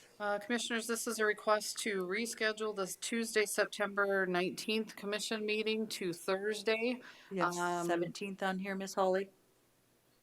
September 17th to 17th 19th. to the 19th. Okay, sorry. South Dakota County's annual conference will be occurring on the 17th, and we will have a quorum in Pier, and therefore shouldn't be holding a meeting. So I if would we can agree to this. reschedule that to Thursday, that would be great. We can't do that. It's my birthday. Don't need a motion for that, I'll do be we? We do, 25. because the meeting's already been approved. when Then we I do would the- move to approve moving the September 17th, 2019 commission meeting to Thursday, September 19th. I would have just said Deb's birthday. Deb's birthday. It really won't seconded it take her just that because long to he sign did. up for Medicare. Was that a second, LaCroix, or is that Yeah, just? that was a second. Okay, just checking. Been a motion and the second, motion by DeSanto, second by LaCroix, to change the meeting from the 17th to the 19th. All in favor, say aye. Aye. Aye. All opposed, motion carries. Number 21, committee reports, Commissioner LaCroix.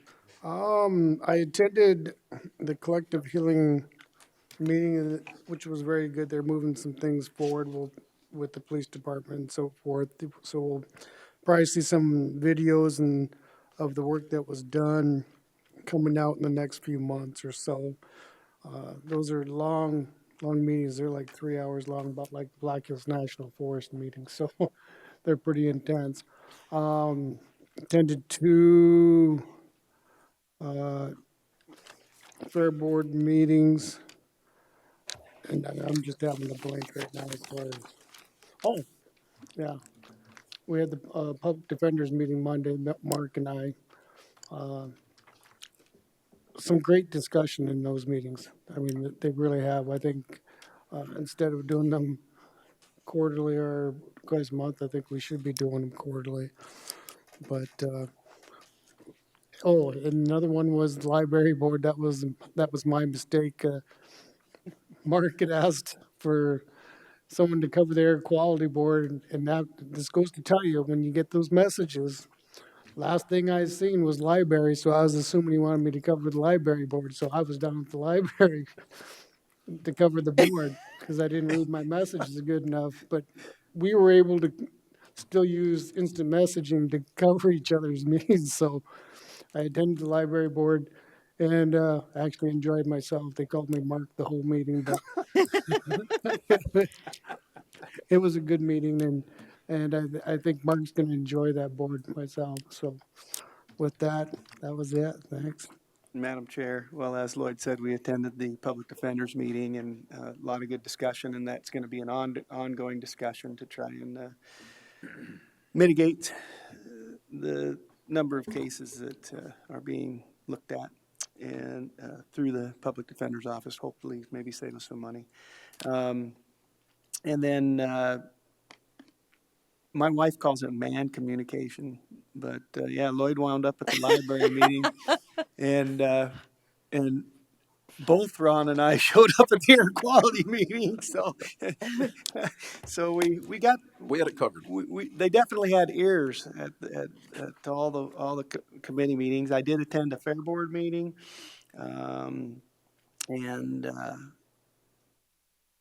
let's see, I think that's about it, so. Thank you. Commissioner Roskinek? Well, I did attend my first air quality board meeting and my first care campus board meeting. Very talented group of directors.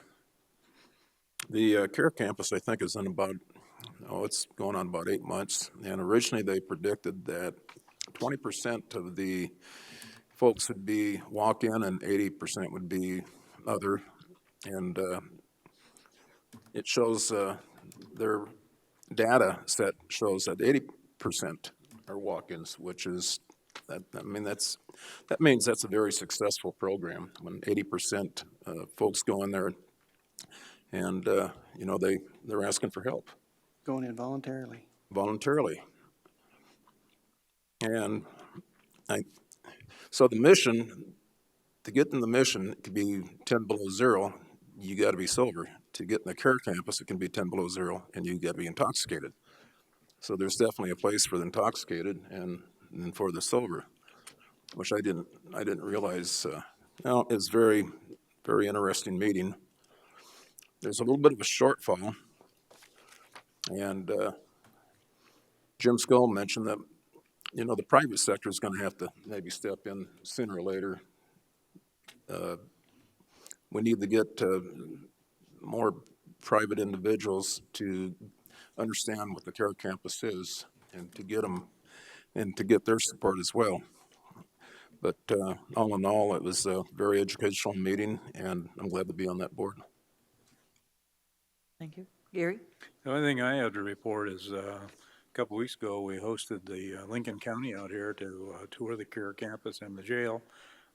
Following that, I received correspondence, I think, from each one of those that came, just thanking us for the time and the effort and the knowledge that they gained from being able to tour those. In fact, the suggestion was made is that we basically open it up to invite everybody to from every county to come out and visit. So, but that's all I have. Thank you. I also went to the Fair Board meeting last night. Good discussion. Me and Mark attended the Executive Policy Committee. That was a lot of good information. They had told us on I-90 exit 4044, June, July, they'd be done with that in August is the time frame. Exit 5759 on Haynes, we're going to redo and chip seal some of that starting June 22nd. Supposedly done by that weekend. Mile marker 53 bridges are worked on in Box Elder. They're putting new deck on the bridge, supposedly done July 1st, same contractor as the one on I-90 5759. So South Valley's getting some new concrete, Blackhawk sidewalks. Good before school. They're trying to get those done before school. They have to make them ADA compliant.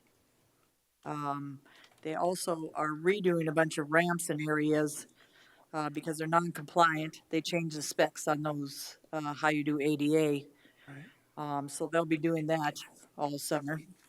Redoing a bunch of areas that they've done with ADA ramps. And the 16 corridor study, the one that we were talking about with Kroll and stuff, that should be done in the next 6 months.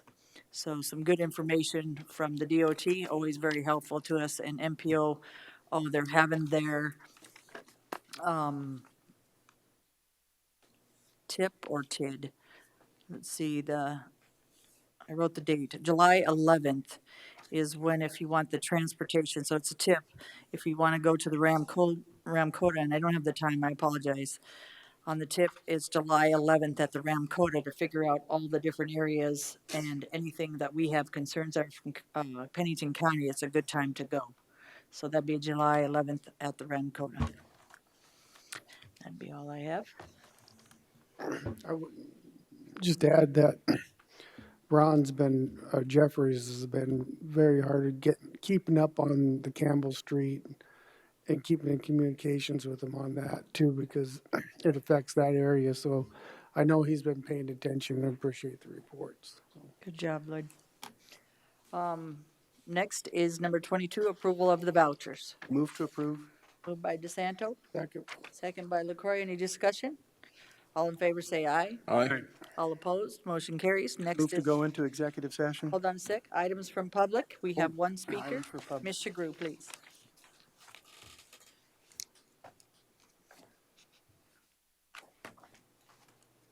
Joyce Shagru.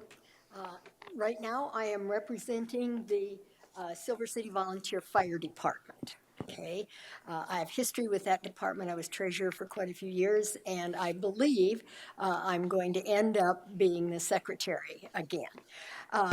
The Silver City Social is July 14th. The Little Silver City Volunteer Fire Department is not tax supported. We have our tax fire district, but we do not levy a tax. So their funds come from donations and the Silver City Social. So it's a fun day. It's at the historic old schoolhouse in Silver City. They serve pie and ice cream, and it should be homemade pie. They don't like those that you don't make yourself. Sloppy Joe's from 8 to 3. The Volksmarks group does their walk, and it's a fun day, and we hope for good weather. It's a good time. Commissioners have attended in the past. Usually the District 1 commissioner always shows up. Commissioner Rosnick. She put pressure on you, Ron. And it's a good time to learn about that little community, which is unique, and meet people, although the folks who live there and our volunteer fire department people usually are very busy working. But we're all there, and it's a good time.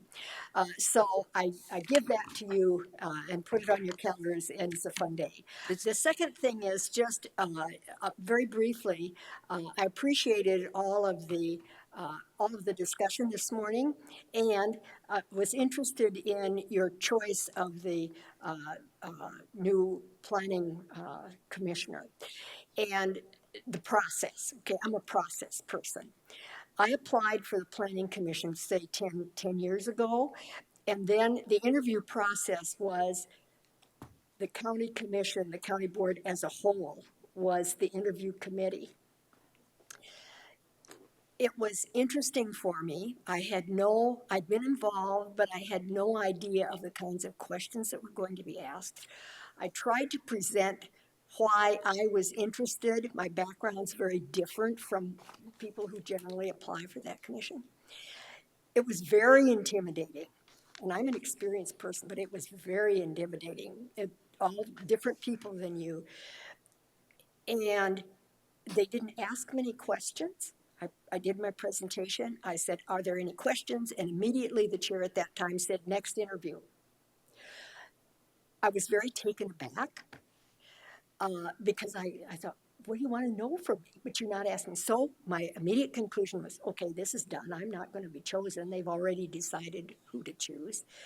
And it really set me back, okay, because I felt like as a citizen, I didn't have the opportunity. So today you did a couple of really great things. You asked about the process and did it work well for them? And then you asked, and I think it was you, Commissioner LaCroy, I can't remember which one, would you be interested in applying? That was wonderful to me as a citizen, because those people, especially the one who had been chosen by the committee and wasn't chosen by, had the opportunity to still feel welcome and could contribute. So the process, and I think a lot of it has to do with Holly, the process is 100 times better than it was from my perspective. I'll give credit where credit's due. Mr. LaCroy and Holly worked on that. Okay, to bring good. that Whoever, forward. So it's 100% better than my experience. yes, ma'am. Okay, thank So, you. Very good. Thank you. Now I'll move to go 24. into executive session. Motion to go into executive session by DeSanto. Is there a second? Second. Second by LaCroy, and motion by SDCL 1-25-2-1 and SDCL 1-25-2-3. Personal matters and legal counsel. Thank you. Is there gonna be cheesecake You at wanna that fire? vote? All in favor, say aye. Aye. All opposed? Move to come out of executive session. So move. All in favor, second by Second. Roskinek, first by Drews. All in favor, say aye. Aye. All opposed, motion carries. First motion, I make a motion to award Equalization Director Shannon Rittenberger one performance step effective with August 2019 pay period, grade 24, step 11. motion by Drews, is there a second? Second. Second by Roskinek. Any discussion? All in favor, say aye. Aye. All opposed, motion carries. Motion to adjourn by Lloyd? LaCroy, second by Drews. Yep. All in favor, say aye. Aye. All opposed, motion carries.